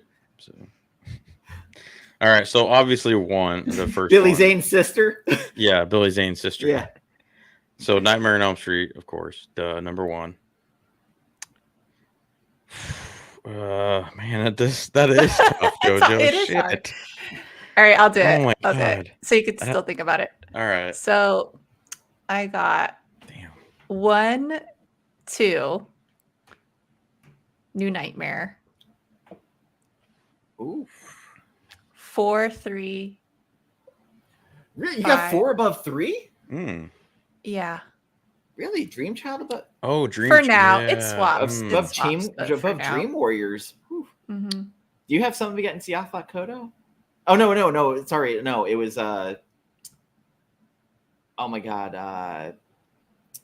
Shoot, who is the one playing the doctor in the? I will say, Dream Child was a little creepier than Dream Warriors. So I kind of give her that one. Yeah. Dream Child had some better, interesting kills. Yeah, that too. Especially the one that ripped off the Iron Man from Japanese, where the guys it's on the motorcycle. It's a toss up for me with those two because they do. They're also intertwined. Yeah, and then also I don't know. Dream Warriors I feel like has better story. Frank Darabont was on that one. Effects to, like some of the like sets in that movie are cool. But you like Dream Master better than Dream Warriors? Dream Master was 4. Shit, Dream Master was 4. Fuck. Yeah. Okay, so I forgot. Ooh. No, 4. Yeah. Wow. Okay. Okay. For so now. Dream Warrior. Yeah. And you probably watched these fairly recently, I'm sure. Is it because of the I girl that did. becomes the cockroach in Dream Master? Ugh, I fucking hate cockroaches. I hate cockroaches too. We have ones that fly in Florida. Oh, They're fuck called They have them palmetto in Texas bugs. too. They're fucking scary as fuck. I fucking Anyway. hate these goddamn things. Damn, that's tough. And then it goes, what did I say? So 4, 3, 5? 5. And then Freddy's Dead's last for sure. And Okay. then We can agree on that. Carlito. Freddy versus Jason's canceling one big. to you. Freddy versus Jason's so fucking corny Just kidding. that like it's such a weird movie because it's entertaining, but it's not good. I forgot about Freddy vs. Jason. So I'll put Freddy vs. Jason before. Ooh, that's tough. It gets tough right there, I think. I think I'll put it before 5. So It's fair. yeah. And then 5. And then what am I missing? So you did New Nightmare already. So I think you got them all. Freddy's Dead. Just Freddy's you got us Dead, right? Through last. Freddy's Jason versus Jason. And then the remake is Yeah, the remake before, is- so it'll yeah. be second to last. Ugh, God. Penultimate. It's tough though. In the middle it gets crazy. Yeah. Because they're very similar in my eyes. Like somehow I don't It's know. like someone asked me to rank my Jasons, and I was like, well, Those I are hard mean- too. Actually no. Those felt Ted White from 4 is probably my number 1. And then Kane Hodder would be my number 2. Number 3 would be Traps Jason from part 3, where he's just like fucking brick shit house walking around. By Richard Brooker. And then I liked CJ Graham from I part did like 6. CJ. I like Derek Mears from the remake. He's The good, worst too. one was probably the one from part 2. Because there was 2 different people playing him. Yeah. And the one from Jason Takes... Oh, no, not Jason Takes Manhattan. The one from Jason versus Freddy wasn't very great. Or Freddy versus Jason, whatever order you want to do it in. I would actually put Vincent DeSanti from Never Hike Alone ahead of them, even though it's not Ooh. official. Damn it. I need to watch those. It's a good 3 hours of your life. And it covers like 3 movies. Sweet. And then, of course, if I had to rank my Michaels, it's easy. It's Nick Castle, James Jude Courtney. Then probably Don Shanks from part 5, just because his stories during the making of that fucking movie were weird as fuck. And then George Wilbur. And then just the guy who was in the Rob Zombies is my dead last. He's too fucking big. I could see that. I don't know. To me, the zombie movies didn't really feel like. I guess I see it as like Elseworlds. Yeah, Elseworld. it felt like he wanted to make a Texas Chainsaw Massacre movie. He's like, well, I guess I gotta make a Halloween movie. Fuck it. I could see that too. I Look, do like the Texas Chainsaw remake though. Which one? The one they yeah. just did on Netflix, or 2000? the one with Jessica Biel? Yes. It has one of the greatest Foley sounds ever, where Leatherface pulls that guy and hits him with the fucking meat hammer, and you hear this just hollow bonk sound. It's like a melon, like they. Yes. Yeah. And I weirdly got really obsessed with like Foley sounds for a while, because that was like one of the best ones. And I've said it a couple of times. And pardon me if this is too gross. The turkey baster scene from Don't Breathe. Oh. The squishing sound you hear. Great Yes. work. And then also in The Girl with the Dragon Tattoo, where she shoves the object up the guy's butt and you hear the squish sound. Yes. Some of the greatest Foley work I've ever heard. That's for sure. I know it's just weird that I would notice this stuff, but like in particular, those just I Is always it- notice when they're like walking for some reason, like the little Really? taps. I Little always taps. notice that too. Yeah. Yeah. the Evil Dead remake, the 2013 one, Mm-hmm. when the car lands on Mia's arm, Mm-hmm. there is a tearing sound when she pulls her arm out from underneath it, where she loses her arm. That I thought was fantastic. Oof. The scene's hard to watch, but like, there's just that little No, sound. yeah, I was like, that all is like you have to take all that stuff into account. I think a lot of people just don't really think about all that, you know? And so much work goes into making things look and sound grotesque. well, also like that movie had hipster Jesus who should have died 5 fucking times during that movie, and he just kept getting up. Yep. That guy bothered the shit out of me because he's the one who fucking read the book to start with. And I then know. he Idiot. got beaten, he got hit in the head with a toilet top, like, and then he finally turned. I didn't like that movie until I watched the uncut version. 'Cause Really? I was such a hipster asshole watching it. I was like, Mm. this doesn't have Bruce Campbell and I don't like it. And then I rewatched it. I was like, okay, it's not as bad, because I'd rewatched the first Evil Dead and I was like, everybody in here are dicks. I hate them all. What did you think of Rise? It was good. After a certain point, I got very desensitized to the creamy colored vomit coming out of everywhere. Mm. It was a different vibe to it. There was a little bit of humor to it, which Evil Dead had become such a Three Stooges kind of horror comedy that when you get a serious horror movie like that, you kind of don't know what to think. Mm-hmm. I thought the actress who got turned at the beginning, who's I guess from Vikings, was really good. One of the children annoyed the fuck out of me, and I wanted them Yeah. to die. I seem to have that happen a lot in these movies, especially the Babadook. I was like, fuck that, I'm rooting for the Babadook. the Kill that fucking Babadook. kid. Yeah. I never realized, like, is that movie loved or not? I don't know how it was It received. is really, really loved. Like that and It Follows have like a cult. I remember liking the Babadook. Hey, But don't it's call not us one- cult.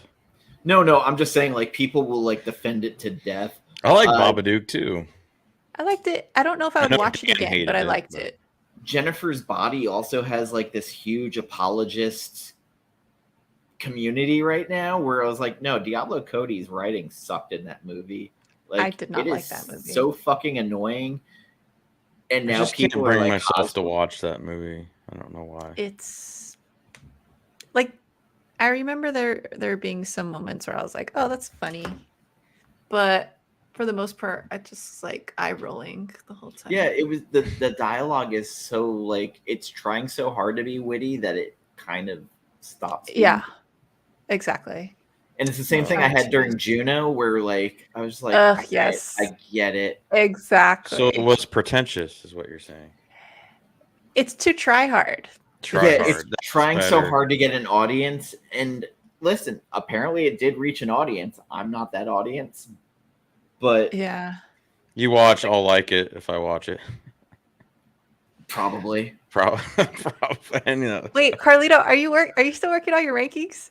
yes, I'm actually on Letterboxd right now, and I'm trying Oh my to. God. Okay, so you are my inspiration, Carlito, to get better at rankings. This is why. This is why, because I love that dedication. I love that dedication. I mean, yeah, you gotta I have it feel for like- something, I guess.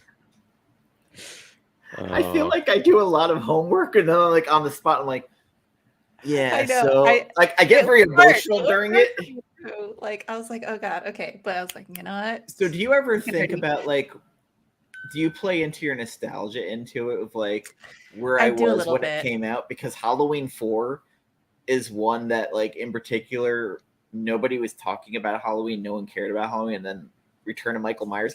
I don't care that the mask sucked. There was a dude who came out with a fucking Ben Tramer yellow haired mask. Like I don't care. Like it.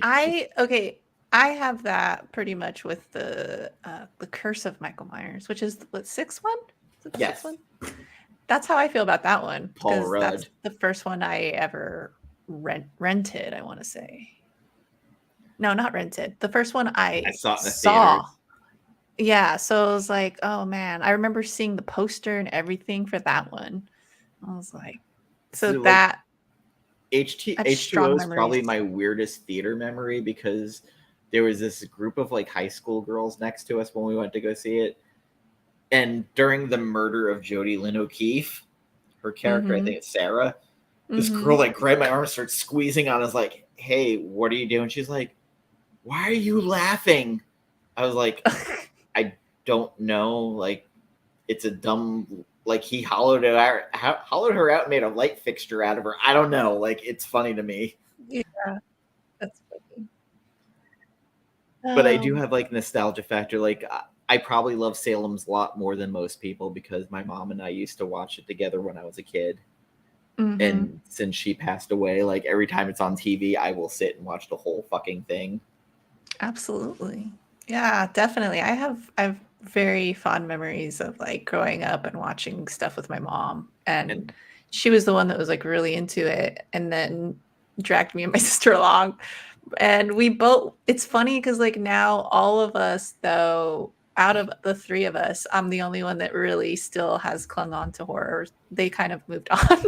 So So I've told the story. Like we watched Salem's Lot, the original. It was on the TV movie, and I went to bed. And like a couple hours later, she went outside my window, outside of the house, and started scratching on the window, saying "Let me in."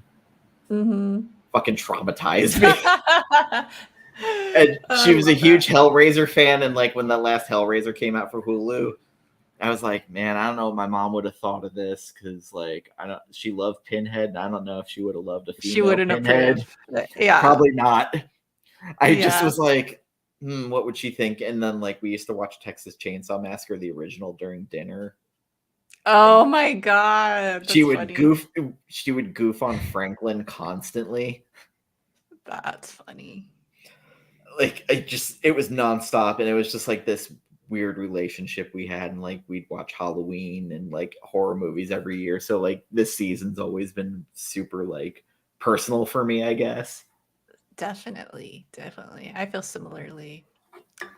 But She yeah. also loved the old Dracula movies, and she would like start doing a Renfield impression from those old movies. There was one in particular. It was like, "Why should I have a fly when I have a nice I know. juicy spider?" I have a tendency of just like when you say Renfield to do this. Yes. I also weirdly love Fright Night. That was one like we used to I watch all love the Fright Night. time. You know, that's funny. I recently showed that to my mom because being the big horror fan she was back then, I was surprised that she had never seen it. But then again, not so surprised because she wasn't really into comedy, like horror comedies. And that does have some comedy in it. And so I showed it to her and she liked it so much. I was like, oh, see, you do like comedy in your horror too. That's I funny. have an email at some point I have to print out if I'm going to a horror convention that Tom Atkins is at. Oh, nice. So I was supposed to go to one where Tom Atkins was going to be at. My mom sent me an email saying, "Let him know I would have boned him back in the '80s." Oh my god. So Hilarious. I'm gonna show him that like, listen, my mom passed away many years, but I was told to pass this on. That's so funny. And like I watch Halloween 3 now, and every time I just start laughing. Wait, so you haven't done it yet, right? I've not met him yet. Oh shit. So like every time I Let watch me know, Halloween let me know 3, if you end up going because that would be so funny to witness. I'm gonna record it on video. Heck yeah.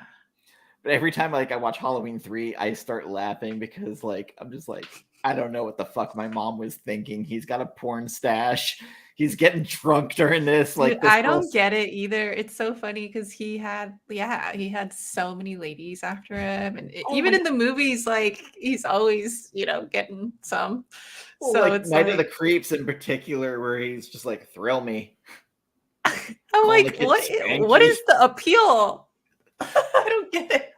So for the longest time, I thought he was in The Howling, but that was actually Dee Wallace Stone's husband that just looked like Tom Atkins. Yeah, I could see that. And then I watched the In Search of Shadows documentary where he's talking about Creepshow, and Stephen King was on set, and there's a part where he slaps Joe Hill, who's in the movie as the kid. And he thought that Stephen King was going to go over to him to yell at him about, looking too real, slapping his kid. He goes, "Hey, so I just wanted to ask you what it was like making out with Jamie Lee Curtis in The Fog." Oh my God. And like I got obsessed with these Stephen King stories for a while because like Joe Hill told this story about this guy who just got out of jail walking up to his house in the middle of the day while King's out on the porch drinking beer. He found out where they lived and they just sat out there drinking for hours, I talking remember about you how were much. talking about this the other day, Yeah, right? That's like so weird. Like you hear that weird story and like just seemed like everything was okay, and then Stephen King writing an apology for years later for Maximum Overdrive, where he's like, "Yeah, you shouldn't do a lot of cocaine and think you can direct a movie." And I recommend just watching the theater trailer. I said it to Carlito, and like Stephen King's eyes are bugging. He's like, "So I wanted to make a movie. Oh my They God. let me, and this is gonna really scare you." Like, he's so. All right, out of his Carlito looks mind. like he's ready. What? You ready? Sure. Oh, I mean, I have a preliminary. I'm sure it'll change, but I know. this will upset a lot of people, especially, namely Dan. But anyway, Do it. let's get this up here. Letterboxed. I love you, Letterboxed. Okay, so yes, Oh shit. obviously the original is number one, but then I got Freddy vs. Jason as my number two. Number three as my number three. Dream Child is 4. Dream Master is 5. Copyright claim to get it.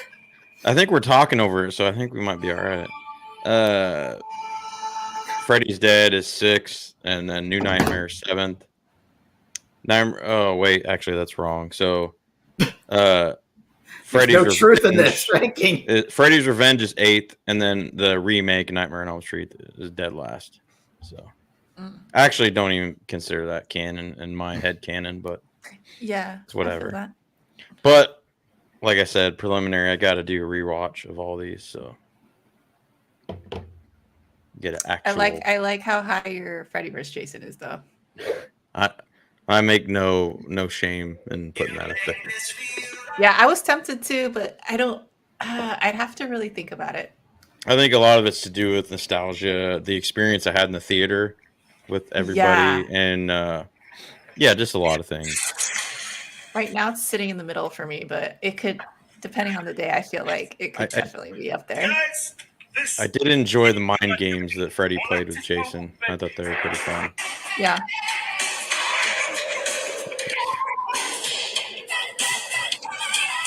Freddy was big in the rap community there in the 80s. Well, didn't Will Smith, Nightmare on My Street? Yeah. The Fat Boys were first. Did you know there's a Nightmare on Elmo Street? What?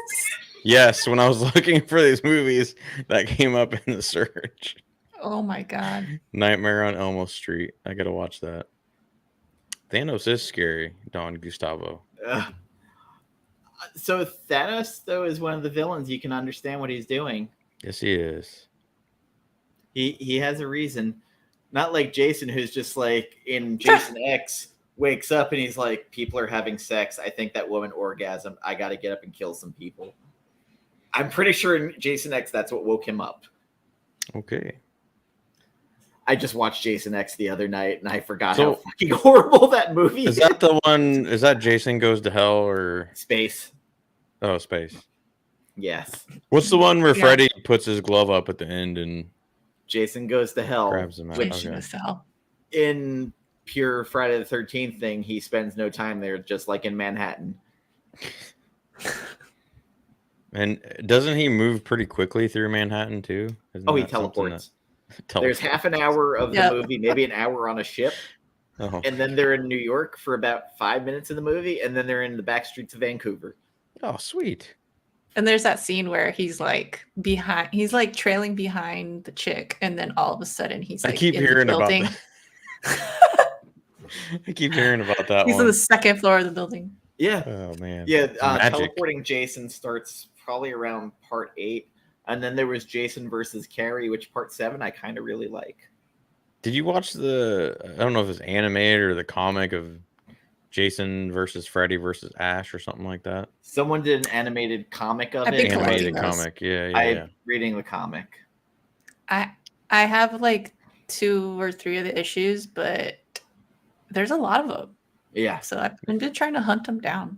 and So, then there's the super. They're worth fun- getting then. I haven't read it, so I don't know. I Just collected trying to all the collect it. Just first. collecting it. I Gotcha. collected all the Halloween comics that came out between Chaos and Devil's Due. And then there was going to be the very rumored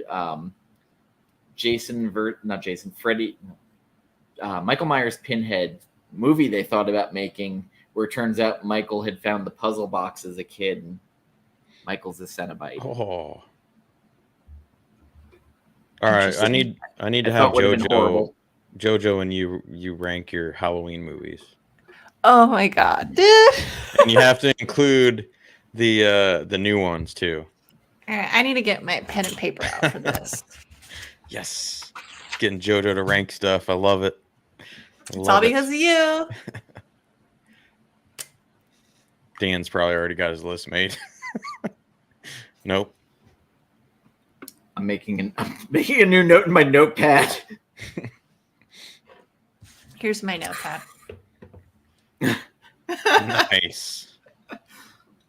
Should have a chest burster pen, but I forgot where I left it. Oh, you put your pen in the middle too. That's awesome. Yeah.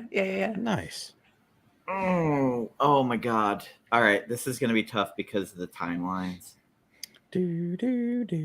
Wait, did you say including the new ones? Yep. Yes. Fuck. Yes. All right, guys. So while they I will take over the stream. Wait, are you going to be doing it too? No. Well, I can. What? You That's- I can't do it. can. You can't have us do it. Not. I can. It's pretty easy But for it's me. going to be though, I think. quiet the whole time. Yeah, that's gonna be weird. I'll just do it after you guys do it. Mm. So Dawn, what are you watching for Halloween? Type it in the comments. That's if he's still there. There's one person in our chat still. That's probably Perry, and he's probably in like 8 other chats, and he's just like coming in and out. Wait, no, he'd be on his lurker account. Remember? Yeah, The his lurker account. That's right. Oh, The old lurker. The lurker.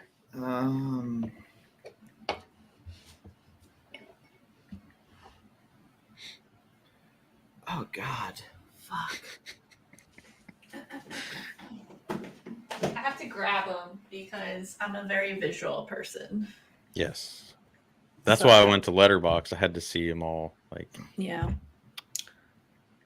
And the I have the numbers. I have the box set too. I was like, I also have the 4K box set. Like, well, pull it This out, one Dan. Check it out. it's on the other end of my house. Oh, Okay, so it's gonna be. YouTube. Always YouTube. All Oh my right, that's God. fair. What's All wrong? right, I have the worst one. I have to decide, and I don't know. What to do. Oh, the worst one? So there's 2 that are interchangeable. I think I know which 2 you're talking about, too. Wait, That's how I felt with Freddy. Hold up. We're not including the zombie films, though. You have Oh. to. No, You have don't to. have. No, you don't have to. Just the original series and then the new trilogy. That's I Why? should Why clarify. those? Why those then? I don't. If like we're not zombie including films. zombie, we shouldn't include the last ones. It's my rules. Oh, I guess because I see because it's technically like an Elseworlds. So It's almost yes, and it's more of like remakes than original. first- kinda, this so. last series is connected to the first one. Right. That's one. Yeah. I see, but you're. JoJo's got it. Dan's gonna judge, but JoJo understands me. Waiting for Dan. My last two are very interchangeable. Resurrection and H2O. Oh, Just kidding, Dan. I like Resurrection too, probably more than most people. All right, I think I got it. Yeah. Ooh, we just hit that 2-hour mark, Dan.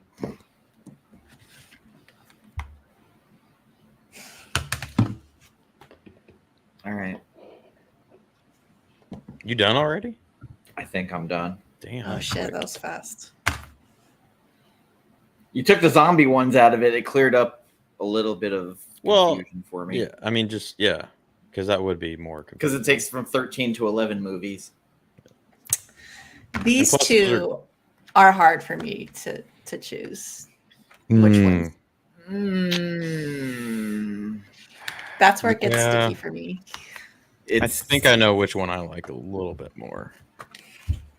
But it's close. It is close. It is close. I think just because 3 we didn't get him in it at all, 4 made it that much more valuable. Just for me personally. But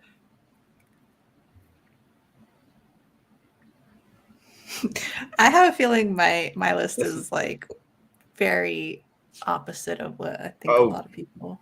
Yours and mine are probably getting way opposite. Well, we know Dan has Resurrection as his first favorite, so this is gonna this. There's literally 3 of these that any day of the week I could switch from where they're at. Yeah, that's how that's why it's hard to rank sometimes. So 4 was the one where he had the bad mask and stole that. Well, he had a bad mask in a lot of movies. Uniform. Right, but I'm talking like, the one you were talking about earlier. There is a part of the movie where he shows up and they forgot that they had a bad batch of masks that had blonde hair, and it looked like Ben Tramer from Part 2 who got blown up. And that was 4, right? Part 4, yes. At the schoolhouse, he shows up when he throws Donald Pleasance through. Yeah, that's right. I like that one too. Mm-hmm. The vibe in that one's very, very Haddonfield. Yes. I liked it. But it's very much Donald Pleasance going off a fucking ramp where he's like, oh, of course. Yeah. Look at them. There's all of them. Of course. Like, unhinged Donald Pleasance is my favorite Donald Pleasance. He's the best. Danielle Harris was like, yeah, I realized later in life that the smell I kept smelling from him was bourbon. Wow. That little something to get him through it. Yeah. He's probably like, great, another one of these films. I better start in the bourbon. And then he forgot to take a hat off during one of the movies, so they had to reshoot a bunch of the shots because he had a snapback cap. I wondered if you were a chef by your little avatar there, Dawn. Or if it was just a Halloween thing with the knife. Yep. Honestly, I really wish. I have not been able to hardly watch anything. I've been so busy with work, and I try to watch one movie a day. Oh my God, I wish I could do that. Jeez. And usually it's when I'm getting ready to go to sleep. Yeah. But I don't pass out during the movies like JoJo does, where she was like, yeah, I was midway through a movie and passed out. You're too tired. It happens, Yeah. Because I think it was during her Friday the 13th watch through. I was like, hey, I usually don't do that, but like on a busy day and I'm like trying to like watch something. It's like, I want to watch, but I'm also really tired, So there's a Brad Pitt movie I've never made it through. I've tried watching it 5 times. I've fallen asleep every time. I've given up. Which one? Legends of the Fall. Ooh. I was going to say Benjamin Button. That's what I was thinking too. Either one of those. No, the effects are at least interesting in that. Legends of the Fall is just fucking boring. I've heard that from a lot of dudes, but a lot of women love that movie. So I haven't seen it, so I can't. It was okay. It's like a 2-hour movie that feels like 5. Oh God. And I'm a I'm a pacing asshole. Like I just Yeah, you've mentioned that at least a dozen times today, Dan. Pacing. listen. If the movie has to keep moving, and the first Avatar was the perfect of that. Of like, there's just some shit in there. There's some chuff that should go. I won't But argue then with again, that. Then again, people I'm not complain- an Avatar fan. So. People complain about Blade Runner 2049 being too slow, and I was like, I'm fine with it. No, I wouldn't cut anything out of that. Now, Honestly, Alien Covenant, I would cut the whole fucking movie. didn't Denny cut like an hour of cut scenes out of Blade Runner 2049 or something? About 30 minutes, yeah. Jesus, I want to see that extended cut. I want to see the I Villeneuve just watched cut. I just watched the cut scenes, but I didn't. He decided during Dune not to put any of the cut scenes in it Oh, for the extras. Okay, I'm good. ooh, that was fast. Mm. She's getting better. We've been doing this I'm for trying. 20 minutes. No, it was like 6-7 minutes. Not that bad. Shorter Okay. than what I took. You guys were rambling on for 20 minutes, and I'm over here like I guess I'll with start. my Freddy movie. So you guys did way better. Way better. Alright. So, number one, it's the original, the OG. Just the perfect bit of tension, build up, score, which leads to a lot of the tension because apparently, according to a reviewer, the movie never worked without the score when they first saw it. I believe that. John Believe that. Carpenter's calling card to the rest of his career. Nick Castle, his dad was a choreographer for dance routines. He kind of dances and glides as the shape. My number two, Resurrection. Halloween 2018. Ooh. What? Yes. You have a very damaged Lori. It was pretty You have a fractured relationship with her family. You have some awesome kills. You have what I consider the second best shape in the series in James Jude Courtney. Everything just kind of worked. So this technically is a part two, since in this timeline, part two is gone. true. Just 40 years later. And Lori is like this crazy survivalist who fucked her whole family up. They took her kids away. So it kind of heightens what was in H2O, where she was a drunk. Now she's just a fucking complete mess of a person. She doesn't have Josh Hartnett and his fucked up hair everywhere. She doesn't have the guy from Chicago Hope in it. Adam Arkin, Alan Arkin's kid. I feel like this is a better complete movie all around. Like, I went to see it. Yeah, the fucking loony doctor Sartain was a real not great hit. He was annoying. Yes, but I did love the sheriff, and I will forgive him. I will forgive him for being in Roadhouse Part 2. Should have never done that. I'll let that one go. And also Ray, the dad, is so fucking annoyingly weird, especially when he's like, "Oh, I got peanut butter on my penis." Oh, Made me yeah. laugh a little bit. And I That was kind of in like there? I don't remember that. Yes, I Yeah. kind of liked Allison.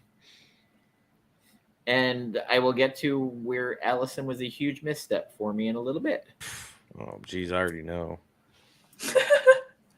Number 3, Halloween 2 from 1980. 3-ish, 2-ish. I don't remember the year.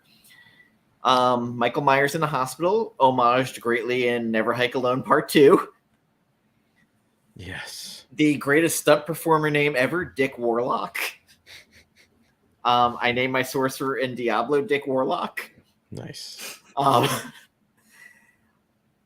It was a great sequel and also ruined the series in the same thing because John Carpenter didn't want to make it. He got drunk during it and decided, fuck it. Empire Strikes Back made Luke and Leia siblings. Fuck it. Michael Myers and her sister and brother. Donald Pleasance can't pronounce fucking Salwin and just keeps saying Sam Hain constantly. And this is the beginning of unhinged Donald Pleasance. Or where was he she just drunk in saying that? I could be mean, all three. all three. When it starts, where he's going out and sees the mark outside, and the neighbor goes, huh, "I've been trick or treated to death." Like, you don't know what death is. Call the police. And he's also like running around the street with the cops are going, "I shot him 6 times. 6 times." You're just gonna forget the time where he scared the kids, and then he turns around and has this big shit-eating grin on his face when he scares them away. Get your ass away from there, Lonnie. Like, it's funny because they bring out that playful thing. He also, that car is sitting across the street from him for hours and doesn't fucking notice it. Right. And also, if you don't watch the movie in Letterbox, you don't notice that Michael drives by him and Sheriff Brackett earlier in the movie. Oh, I did. In part one. How did I notice that later? So, if you watch it on TV during the 80s, Right, that's what all it you would saw have was the been. 316 format, so you Yeah. always missed the scene. And I just want to see Michael like slowing down behind him, going like kind of like the Scary Movie Ghostface. My number 4 is Halloween 4. Brings back Michael. Somehow Loomis fucking survived and Michael after getting fucking blown up. It's probably the And alcohol. all he that has saved him. is a little scar on his hand and like an egg pock mark on his face. It looked like a boil. Danielle Harris was a great child actress in this, and I thought she was great in this movie. I thought she'd become a better actress after this, and I was wrong. Well, she probably.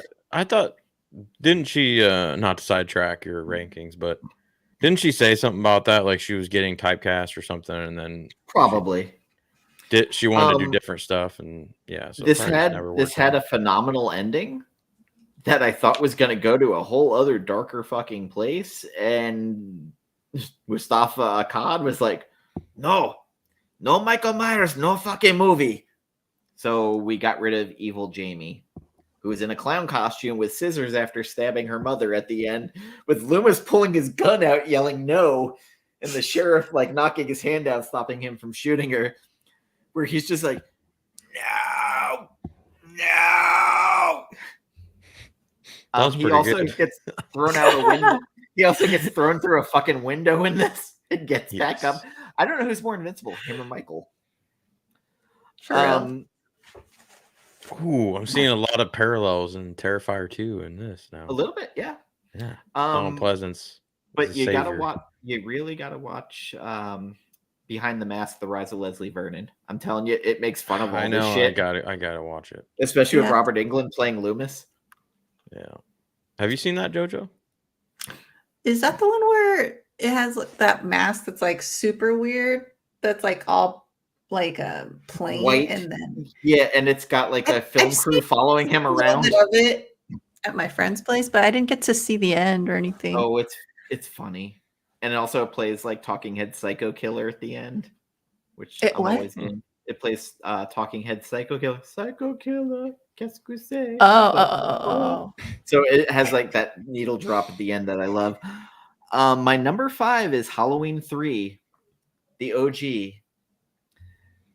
8 more days till Halloween, Halloween, Halloween. 8 more days till Halloween with Silver Shamrock. Yes. Tom Atkins, Dr. Fucks-a-Lot is in this. I don't know how he's a sex object during the 80s. I guess I just don't get it.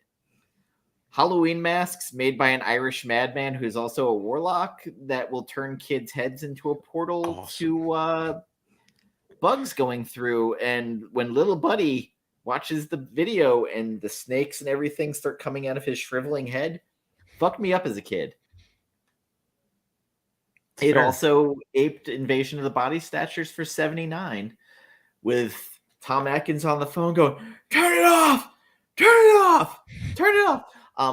His wife, his real life wife, is in the movie, yet he's fucking a 20-year-old during it and sucking on her boobie during it.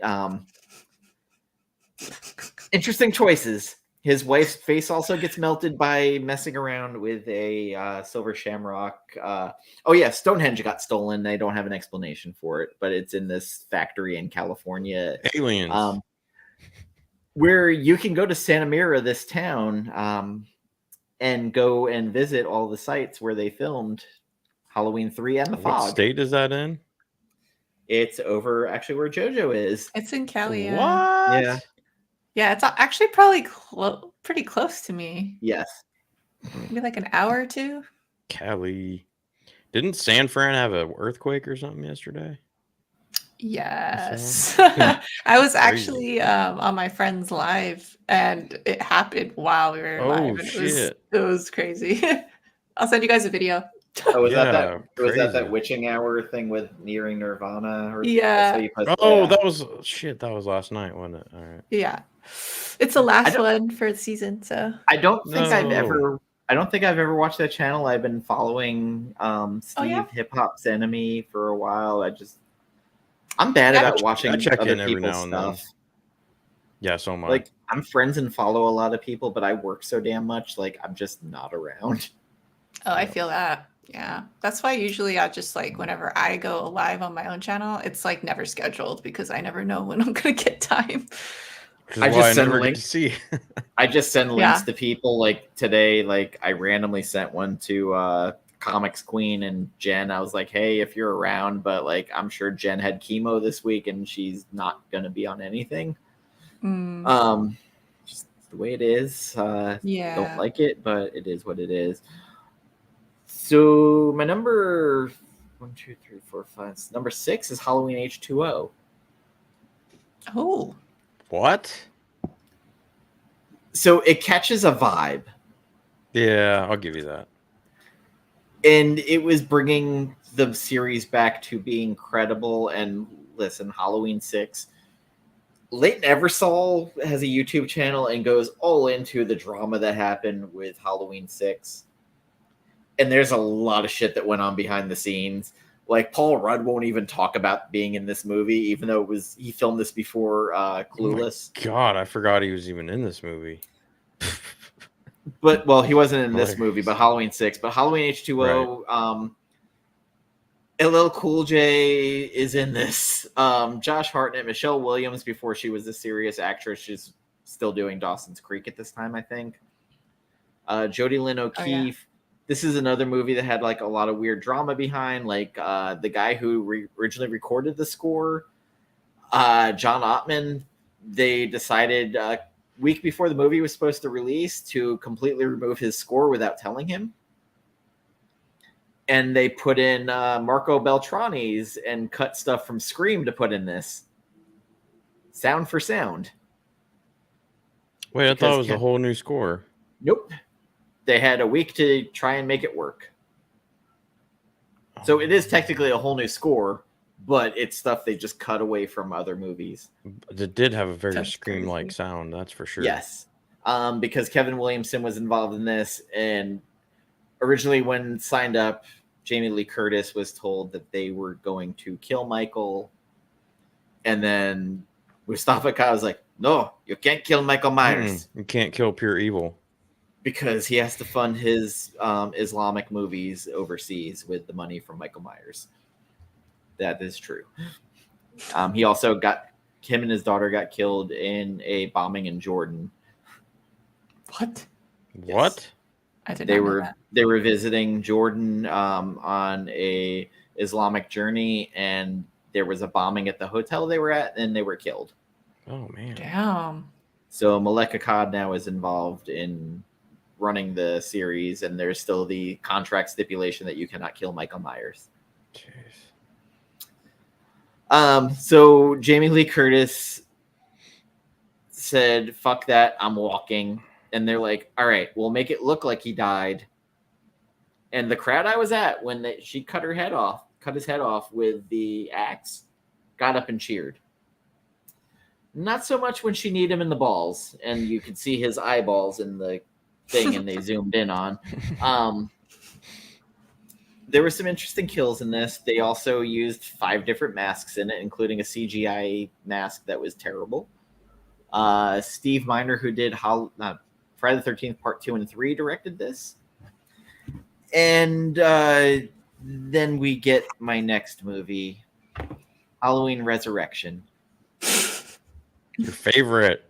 Turns out Michael Myers found a EMT, crushed his larynx, and put the mask on the dude and was walking around dressed as the EMT with an axe that had blood on it, and nobody noticed. And, well, Jamie Lee Curtis saw that was the EMT, and she gets put in a nut house, and Michael Myers goes to kill her. They don't, I think it's a year or 2 years later, he shows up. He's on a road trip across the country.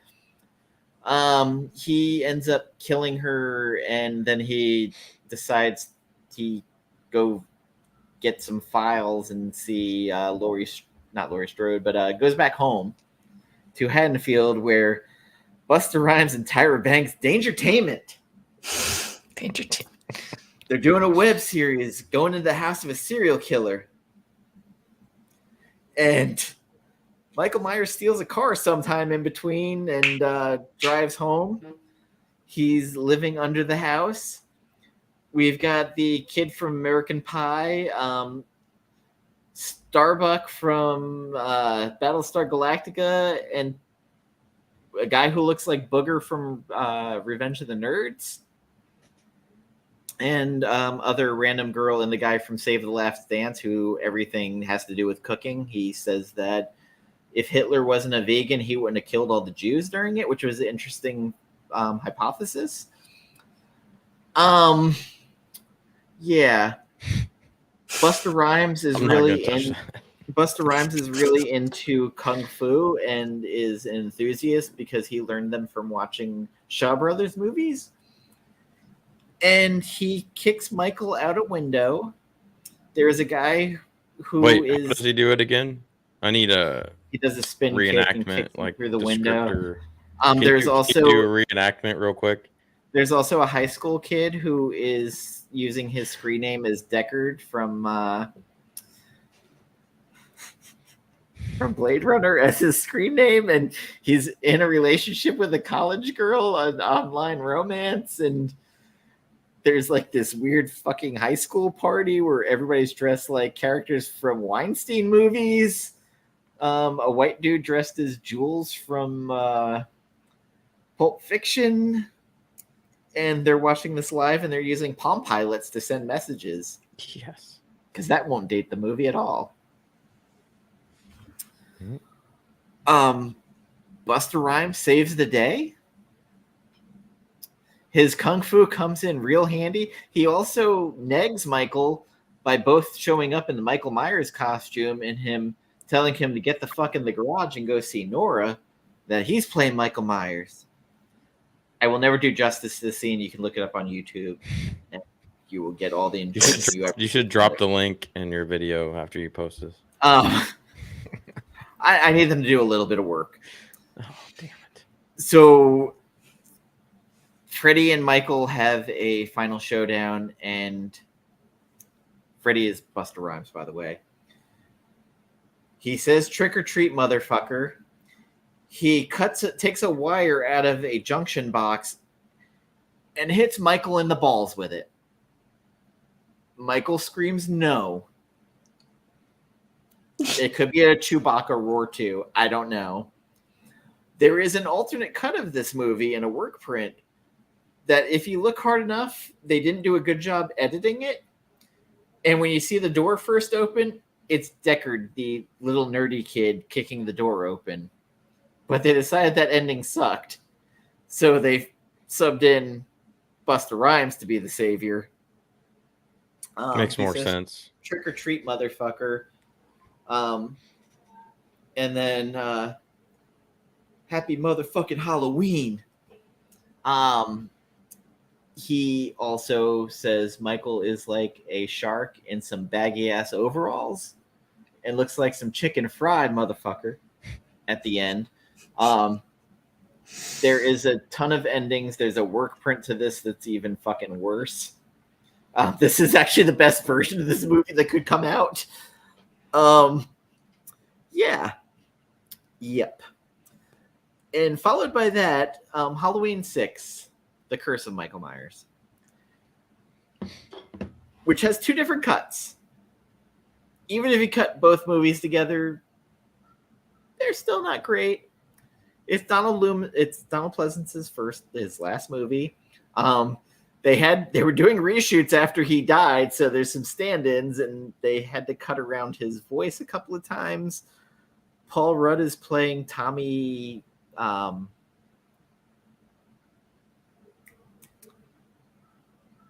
God, Tommy I can't. Reardon? No. Where's that from? There was little Lindsay Wallace and Tommy. Tommy. Oh God. Why do My brain keeps saying Jarvis. Yeah, because I watched Friday the 13th recently. I forget. Doyle? Tommy Doyle. Yes. There you go. So he's playing grown-up Tommy Doyle, who's maybe autistic. I don't know. But he's listening to talk radio like this Howard Stern imitator. And he's kind of ashamed by this role. And sometimes his facial expressions are like a guy who walks in the grocery store and he's looking for something. He's like, where's this? And they're like, aisle 5. Was it aisle 4 the other day? It seems perturbed and annoyed. And there's this baby. There's a cult of Thorn. And I'm gonna show my embarrassment right now. I have a... Oh my God. I have a Thorn tattoo. I'm glad that you were the first one to be like, oh my God.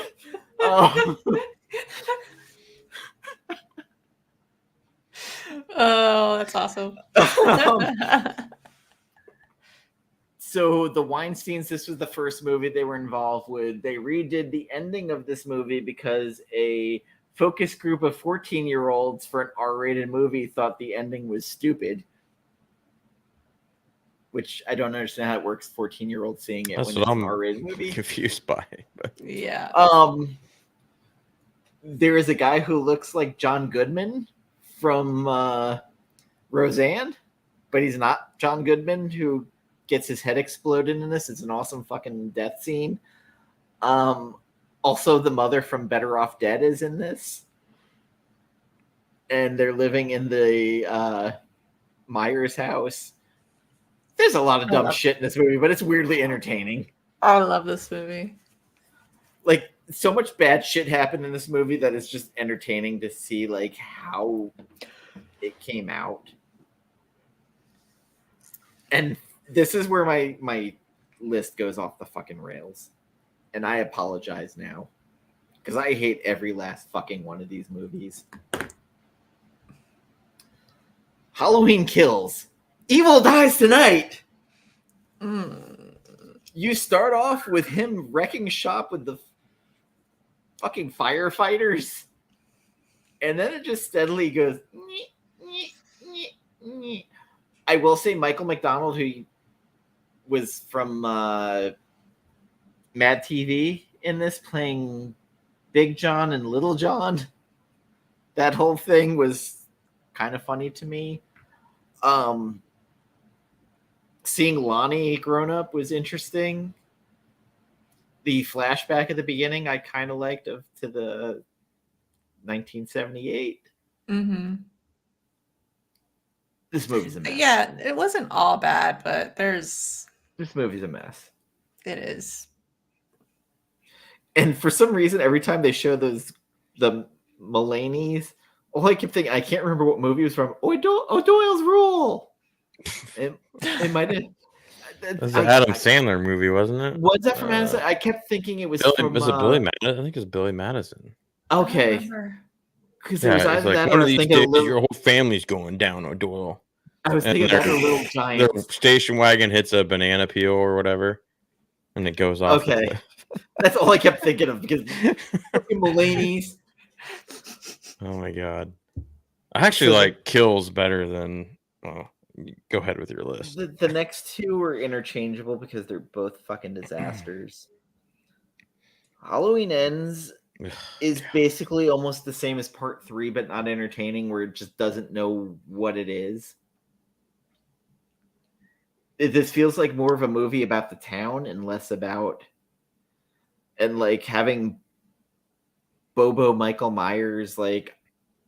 I kept thinking of At Pupil, except for like this douchey kid who, and all right, so the first 20 minutes, I laughed when that little kid fucking died.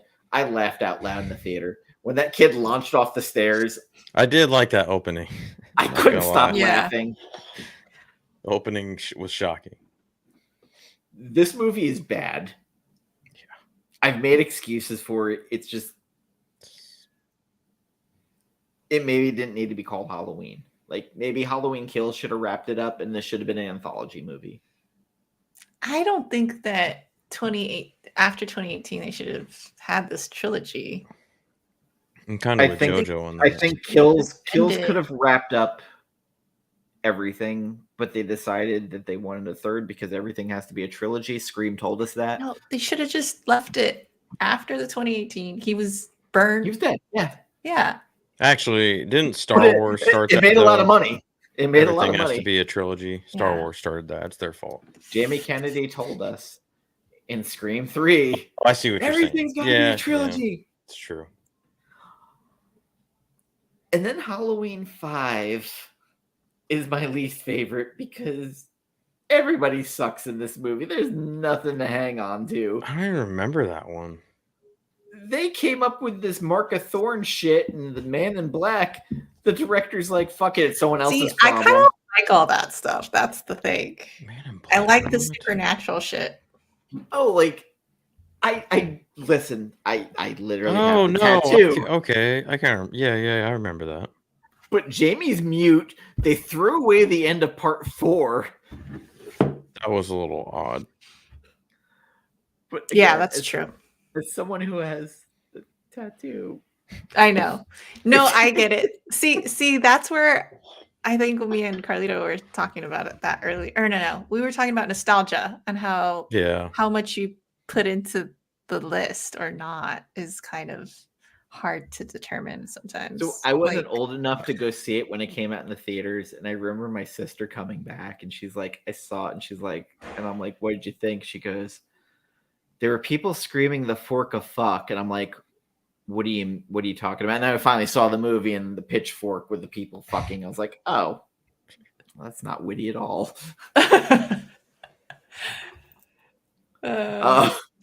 So yeah, like Halloween 5, like, and the last 3 could go in any order almost because, like, depending on the day of the week. yeah. But Halloween 5 is just not oh, good. man, I like Halloween 5 better than those 2 prior though. So do I. Kills has some interesting stuff in it though. Like, genuinely, does. Oh yeah, I mean I like just a lot of watched stuff it, in there, though, but overall. yeah, overall. Yep, I'm with you on that.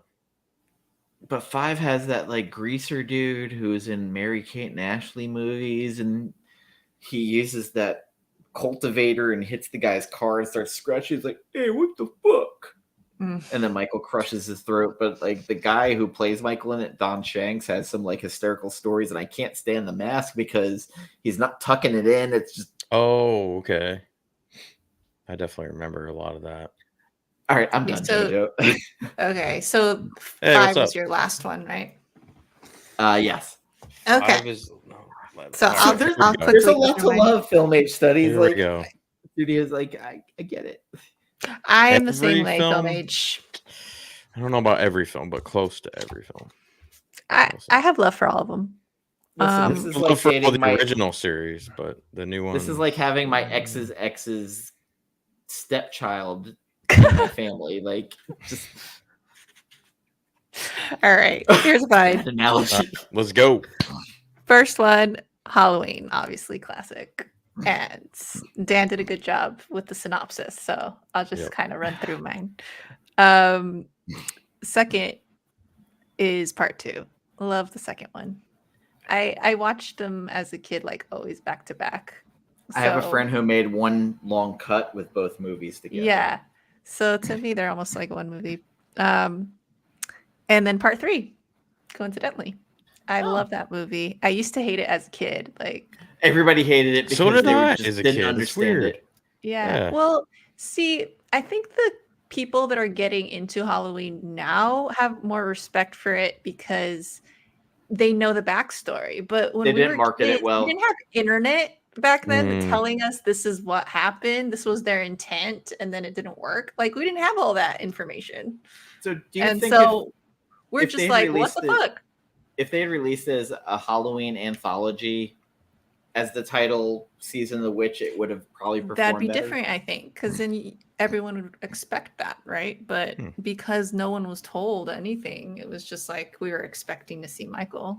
So That must have been it. H2O is the next one Oh. for me. It's high up there. I know it's got its issues, but I love it. I unapologetically love it just because that was the first one that I had seen in theaters. So, yeah. That was a good one to watch in theaters. Yeah. Yeah. That might have been my first in theaters too. That probably why explains why I like it so much. Yeah, definitely. And Yeah. it goes back to what I was saying about Curse of Michael nostalgia, Myers so. Part 6 was my first one in the theaters. Okay. Nice. So I always have that little bit of like. At least it wasn't 5. Yeah. Next up is 2018. I like Halloween 2018. I thought it was solid. Little tweaks here and there I would make, but nothing major. I thought it was pretty good. I was super excited to watch that too, leading up to it, and then I felt the crowd at the theater was awesome with that one too. Everyone was cheering. It was awesome. So After good Rob memories. Zombie's Halloween, anything was going to be better for me. I hate to Yeah, say. I'm not gonna lie. That's how I felt. That's how I felt. Then okay, this one's kind of higher than most people, I think too. Curse is the one I was telling you guys about earlier. That's the first one I remember seeing at the rental place and being super intrigued by, and then I watched all of them. My mom rented all of them leading up to that one, and then we watched it, and yeah, I really liked it. I Are still you have a a soft fan spot of for the it. theatrical or producer's cut? I'll watch either one, but obviously, I think the producer one is better. But The producer's one where they just put it on Front Street like Michael knocked her up. I was like, I like both of them, but I don't know. when you can play South Park's Uncle Fucker during it, like, and it's relevant, it's kind of weird. It was just a weird wrinkle to throw into it. I was like, wait, he did what now? She's like, you know it, the baby's yours, Michael. I was like,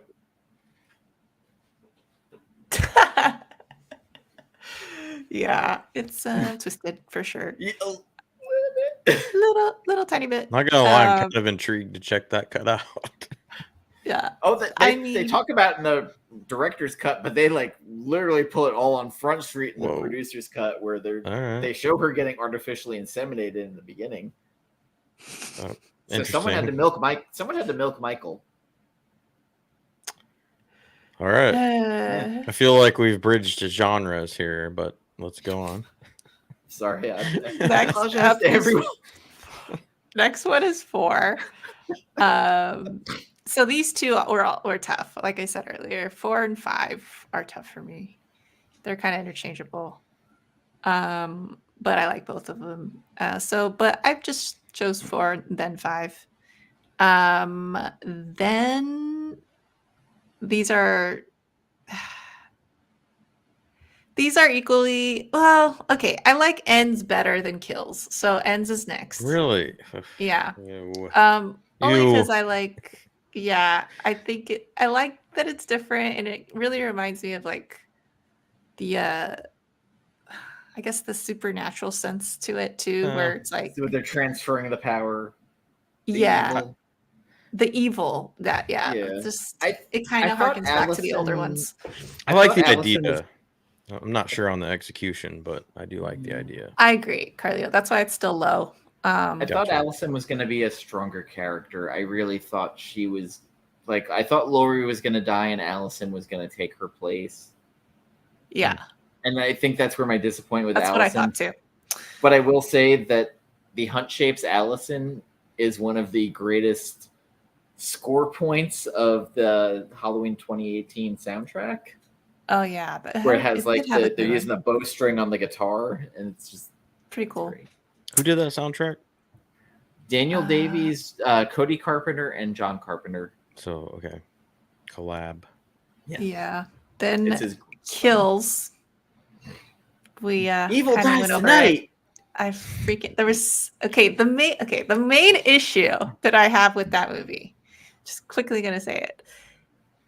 Of course, the Evil Dies Tonight's cheesy as hell, but I thought it was ridiculous that cops weren't patrolling the house. The So Myers. lame. Everyone and their mothers were at the hospital, and it's like, what? You don't think to look in his house, and he's just chilling there, staring out the window, like. So I don't know. there's a constant Anyway. sight gag during the newer movies that makes me laugh. That Karen is so against Halloween that she's wearing Christmas sweaters all year. And they shout it out because she hates Halloween so much that even during Halloween she'll wear Christmas She'll wear sweaters. Christmas. Yeah. And it's just a weird fucking thing that I just love, that it's just a little bit of insight of what they were Mhm. going for.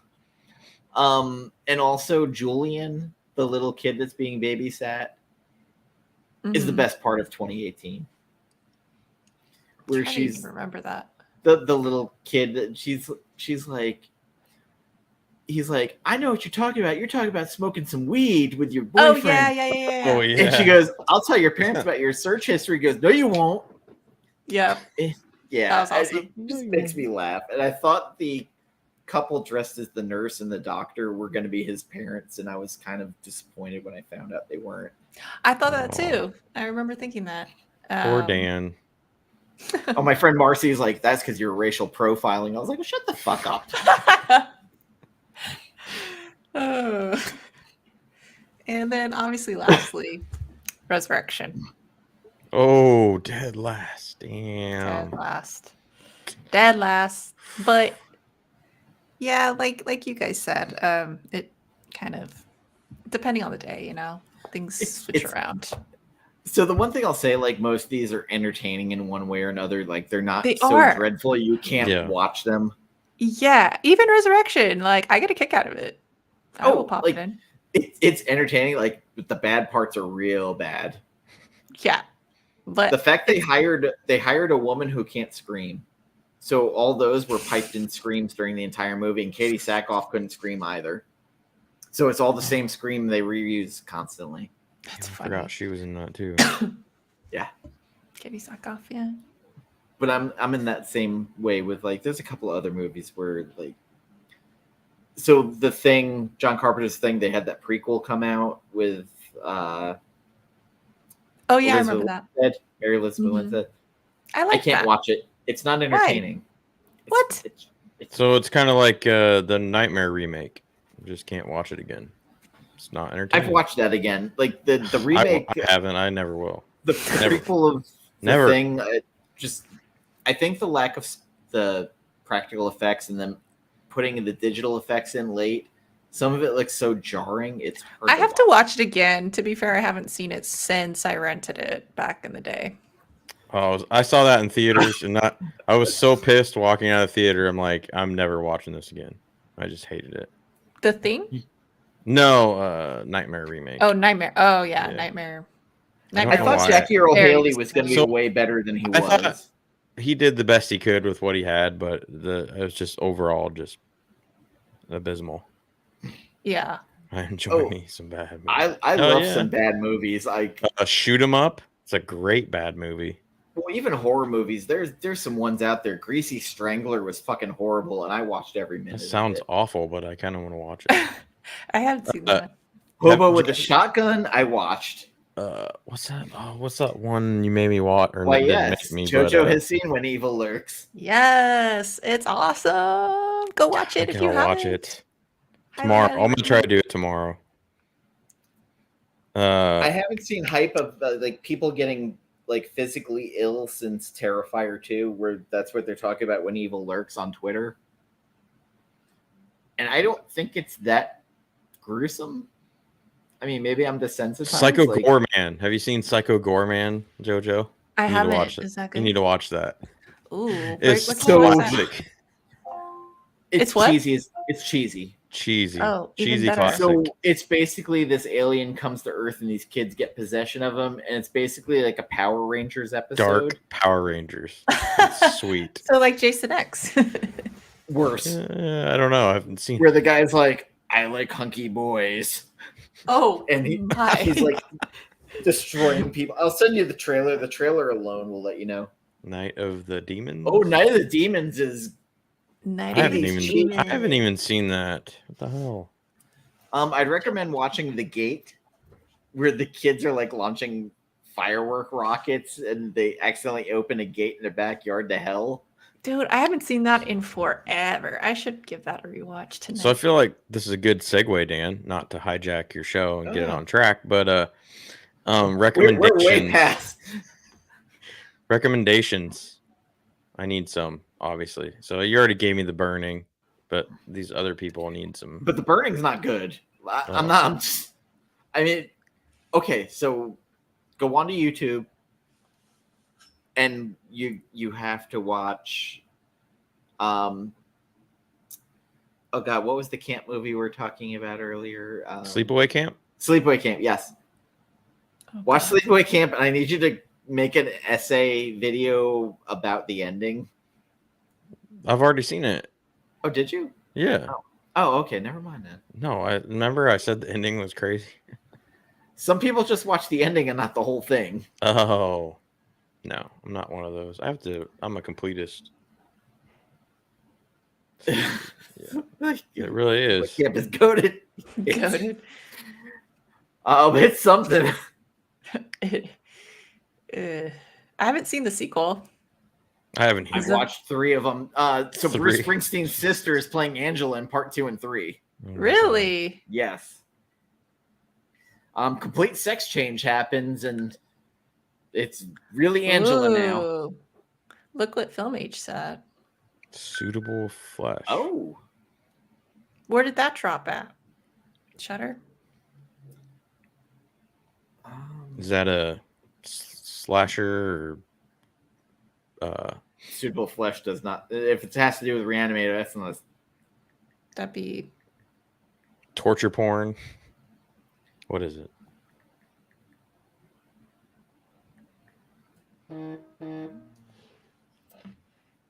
Heather Graham's in it. What? It is not streaming anywhere. But it's H.P. Lovecraft inspired with Joe Lynch as the director. Ooh, Videodrome action. Oh, Videodrome. Oof. Videodrome. I was tempted to snag that off of the Shocktober sale. I saw that. I'm tempted to. Oh, it's on VOD. Okay, that's why it's not streaming. So probably you can get it from Prime streaming. Gotcha. So, yeah, I think When Evil Lurks is number 1 on my list for tomorrow. Yes. Yeah, I'm probably watching it later tonight. I'm gonna finish watching Demonia. So the original Demons by I think it's Argento is on streaming. I love Dario. You can watch that free on YouTube too. Yeah. I'm giving JoJo homework to watch Never Hike Alone 1 and 2. Oh yeah, that's what I'm gonna do. That's what I'm for gonna sure. Do. The Ghost Cut. I think she'll definitely like that first one for sure. And definitely, I would say if you haven't seen Behind the Mask and you love slasher movies, I remember seeing a little bit of it, but I gotta finish it. It's a great flick. It's especially, and here's another movie that I think got kind of lost in the shuffle because of the remakes and everything. The Black Christmas remake, the one from mid to early 2000s, was really good. Not the one that was like all rapey and stuff that was done by Blumhouse, the non-Blumhouse one. I didn't see that one, but I heard about it. I haven't seen any of them. The original is pretty good. Margot Kidder is fucking a monster she's in that movie. Yes. Damn. She plays one of the sorority girls, and she's like a cop calls. She's like, "Oh yeah, Call Fellatio 435. Dog Soldiers is a favorite of mine. That's currently on Shudder and AMC Plus. Probably one of the best werewolf movies that have come out of the last 10 years. Ginger Snaps also is a favorite of mine if you like werewolf movies. I want to see Last Voyage of the Demeter. I still have not seen it yet. Ooh, I love that one. It's on my list. Oh, was that the one that just came out in theaters or whatever? Yes.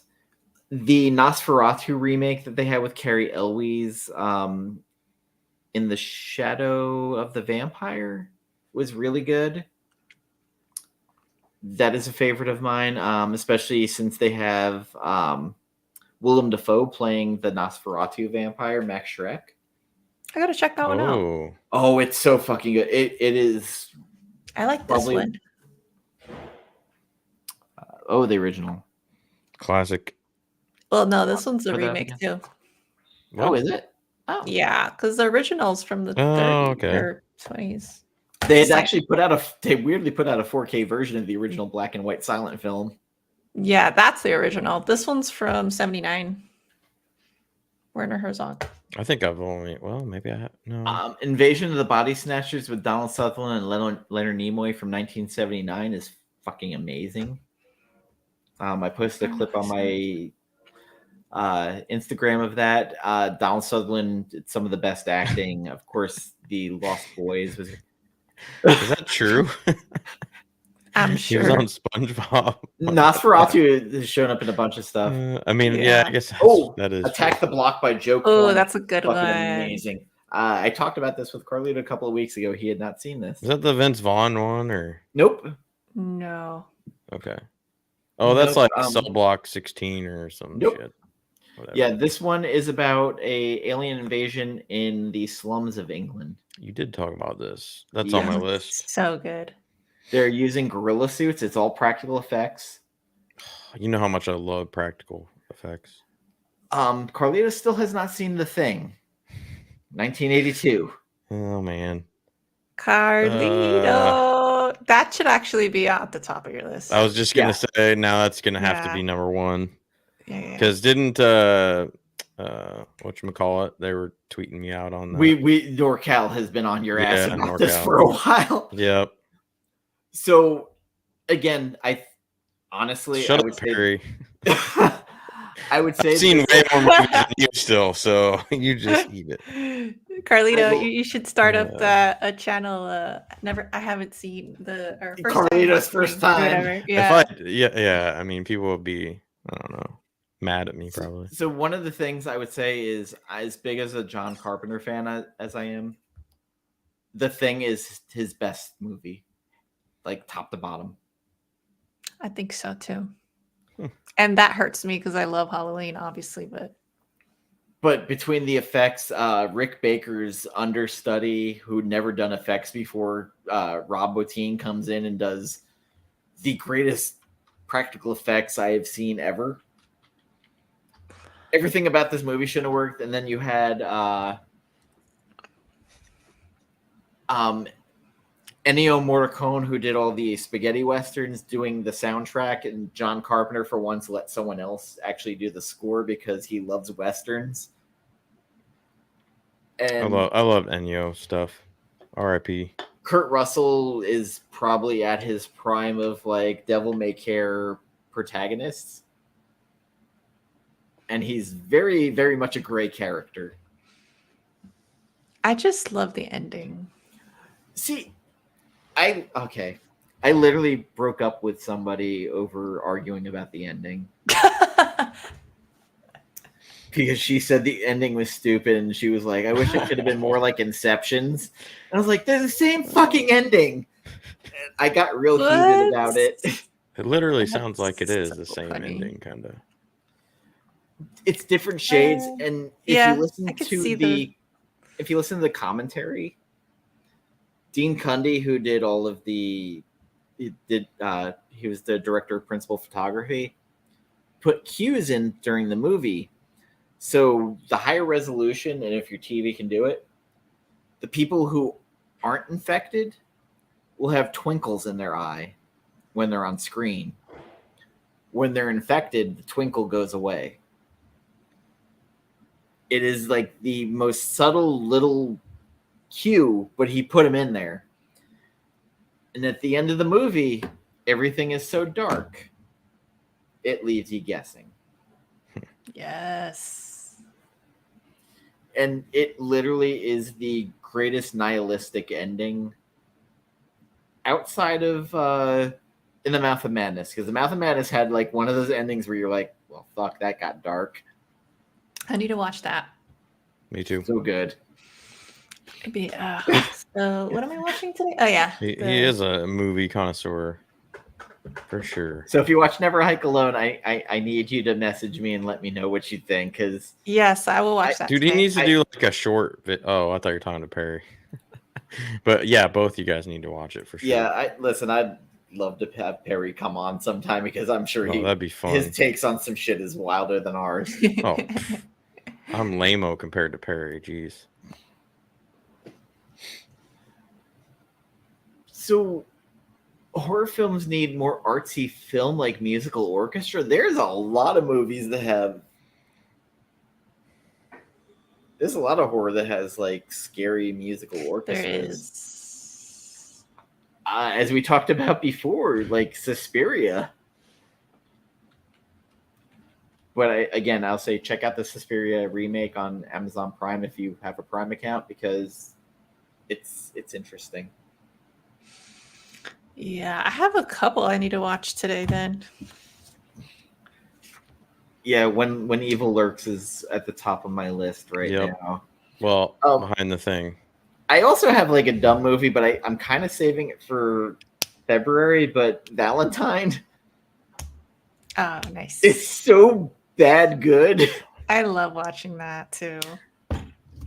Like don't know if I've the seen dude that. from Buffy is just so like one-toned. Yep. Ooh, what about Thanksgiving? Is JoJo going When to see is that out? November. Yeah, it's next month. I thought it was okay. It's coming out the same. It's coming out Thanksgiving week against. What Nothing. was the Napoleon movie? Oh, that's right. Mm. Which, oddly enough, I kind of want to see after seeing the I'm trailer. At Probably the going to theater. do a double feature because I have no family, so I'll be alone on Thanksgiving. So that's probably what I'm going to do. You won't be alone. I'm here. Let me rephrase it. I'm going to be alone here. Gotcha. Because at least my work gives us Thanksgiving. I don't know. Thanksgiving, I don't know. It's not really my holiday, I guess. I don't know. All right, dudes. I gotta eat. My stomach is eating. Yeah, it's now. 3 hours. So like, Yeah. and Carlito has to leave for Halloween party. I gotta get ready. Gotta eat. Gotta get. Woohoo. Yeah, my sister-in-law. So surprise party. Awesome. So are you going as one of the villains from the Road Warrior? No. Back away. Just back away. Just going No. out there with the... I'm. Well, she probably won't see this. So. Thank you, Perry. I appreciate that, and it was great seeing you here. You got to come on sometime if we're talking. And also, thank you, JoJo, for coming on and hanging out with us. It was For great sure. finally getting you on, especially Yeah, thanks after for the you invite. just did a whole Zoom meeting. And I'm sorry Mhm. if I cut you off during conversations too much, but I drank a It's little. all good. You're the host. Yeah. Barely. The hostess with the mostest. It's all like Kurt Vonnegut, stream of consciousness speaking. It's just I went there. Thank you, everybody. Subscribe, leave a comment. If you want any recommendations, go find us on Instagram. Oh yes, yes. Why does he not like it? He hates it. Actually, you know John what? hates it. I would be down for that stream because me and John agree with something on that. John, yeah. And we'll be back on The I think, worst John's Scorsese channel in film 2 ever. weeks, and we'll be talking the movies of Guy Ritchie for our series about directors, because Carlito picked Guy Ritchie. Maybe. I don't know. I might miss that one. Oh no, you already told John you're going to be there. Damn it, you're right. Yep, you sure did. Thank you, everybody, and appreciate you all coming on. And also, have a happy Halloween and a very merry Fright Night. Leave her alone.